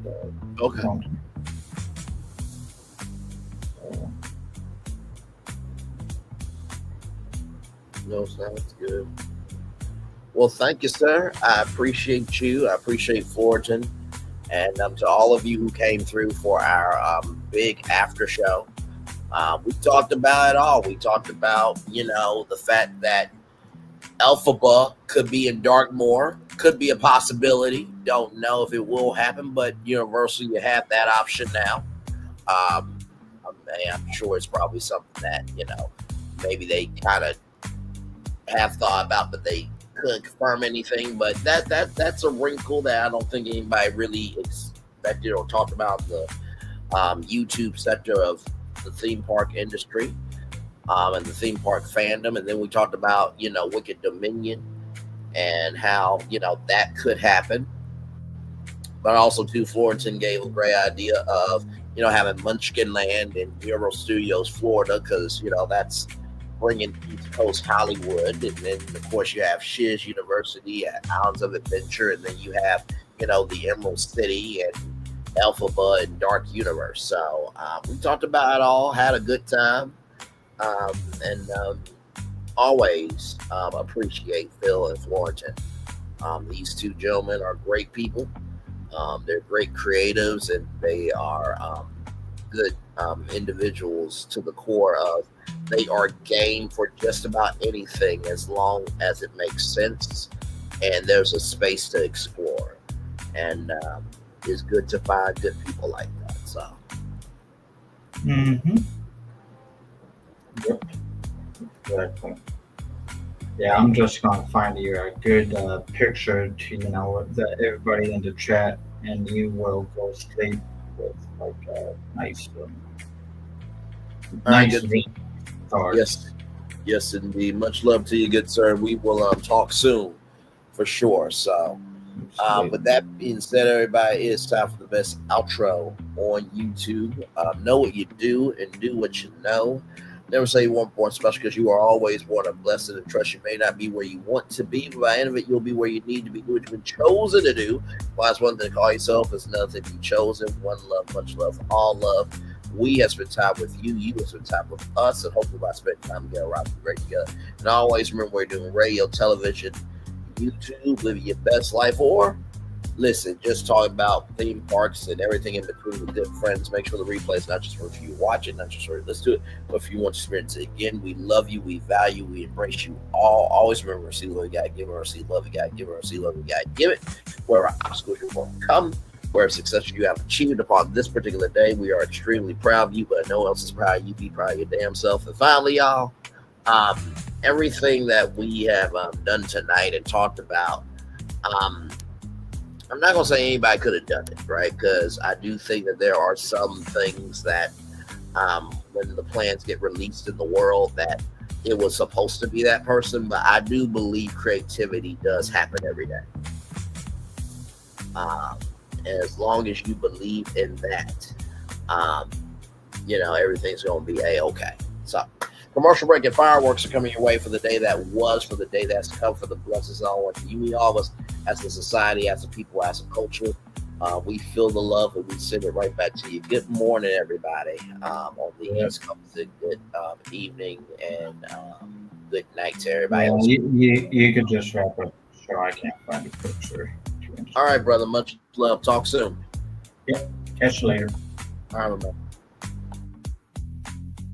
Because here's the thing, a good streamer can find other content. That part, Miss TC. Y'all soon. Bye.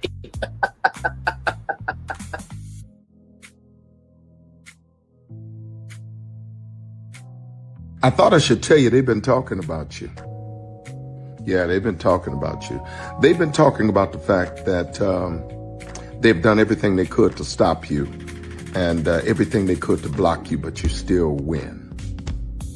They've been talking about the fact that they have undermined your success and they have tried to sabotage your seasons, but you keep winning.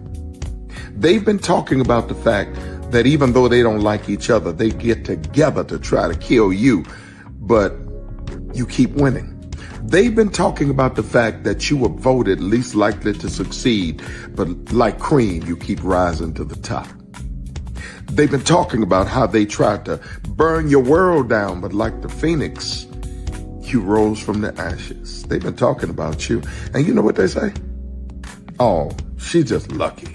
He's just lucky. But no, you ain't lucky. You're anointed. You got something on you. You got favor on you. You got power on you. You were born to win. Now they can call it luck, but it's grace. They can call it luck, but it's favor. But whatever they call it, it doesn't matter, because you know what God calls you? Do you know what God calls you? A winner. I thought I should tell you they've been talking about you. Yeah, they've been talking about you. They've been talking about the fact that they've done everything they could to stop you and everything they could to block you, but you still win. They've been talking about the fact that they have undermined your success and they have tried to sabotage your seasons, but you keep winning. They've been talking about the fact that even though they don't like each other, they get together to try to kill you. But indeed, you keep I'll winning. see you next time. They've been talking about the fact that you were voted least likely to succeed, but like cream, you keep rising to the top. They've been talking about how they tried to burn your world down, but like the phoenix, you rose from the ashes. They've been talking about you. And you know what they say? Oh, she's just lucky. He's just lucky. But no, you ain't lucky. You're anointed. You got something on you. You got favor on you. You got power on you. You were born to win. Now they can call it luck, but it's grace. They can call it luck, but it's faith. But whatever they call it, it doesn't matter. Because you know what God calls you? Do you know what God calls you? A winner. I thought I should tell you they've been talking about you. Yeah, they've been talking about you. They've been talking about the fact that they've done everything they could to stop you and everything they could to block you, but you still win. They've been talking about the fact that they have undermined your success and they have tried to sabotage your seasons, but you keep winning. They've been talking about the fact that even though they don't like each other, they get together to try to kill you, but you keep winning. They've been talking about the fact that you were voted least likely to succeed, but like cream, you keep rising to the top. They've been talking about how they tried to burn your world down, but like the phoenix, you rose from the ashes. They've been talking about you. And you know what they say? Oh, she's just lucky. He's just lucky. But no, you ain't lucky. You're anointed. You got something on you. You got favor on you. You got power on you. You were born to win. Now they can call it luck, but it's grace. They can call it luck, but it's favor. But whatever they call it, it doesn't matter.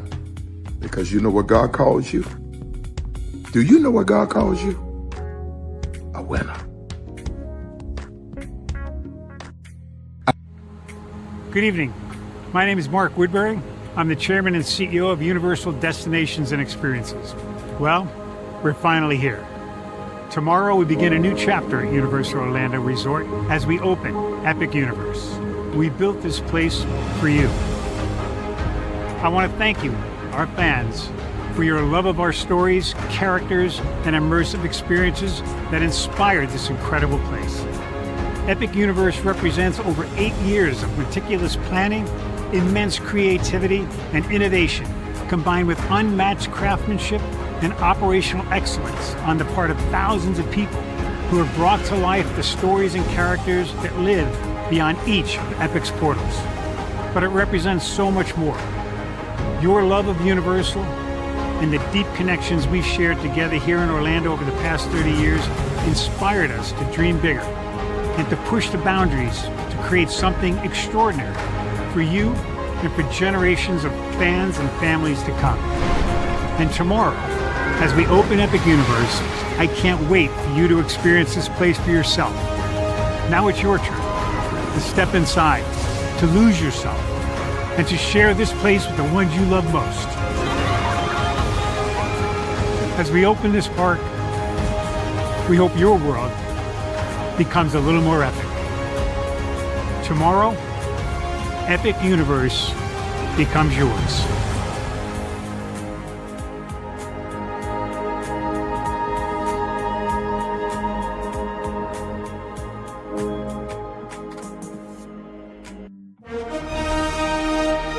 Prepare for a journey beyond imagination, beyond belief, beyond anything you've experienced before. Universal Epic Universe, a new theme park where you'll step through extraordinary portals to 5 immersive worlds. Prepare for a cosmic voyage of discovery, an isle of fire-breathing excitement, a shadowy world of monsters and mystery, new wonders in the wizarding world, and a new way to play. Plus the splendor of a magnificent resort hotel overlooking the park. It's all new excitement at Universal Orlando Resort. A week's worth of vacation thrills with 4 amazing theme parks, a variety of spectacular themed hotels, and incredible dining and entertainment. It's all at Universal Orlando Resort, where you'll find new adventures every day.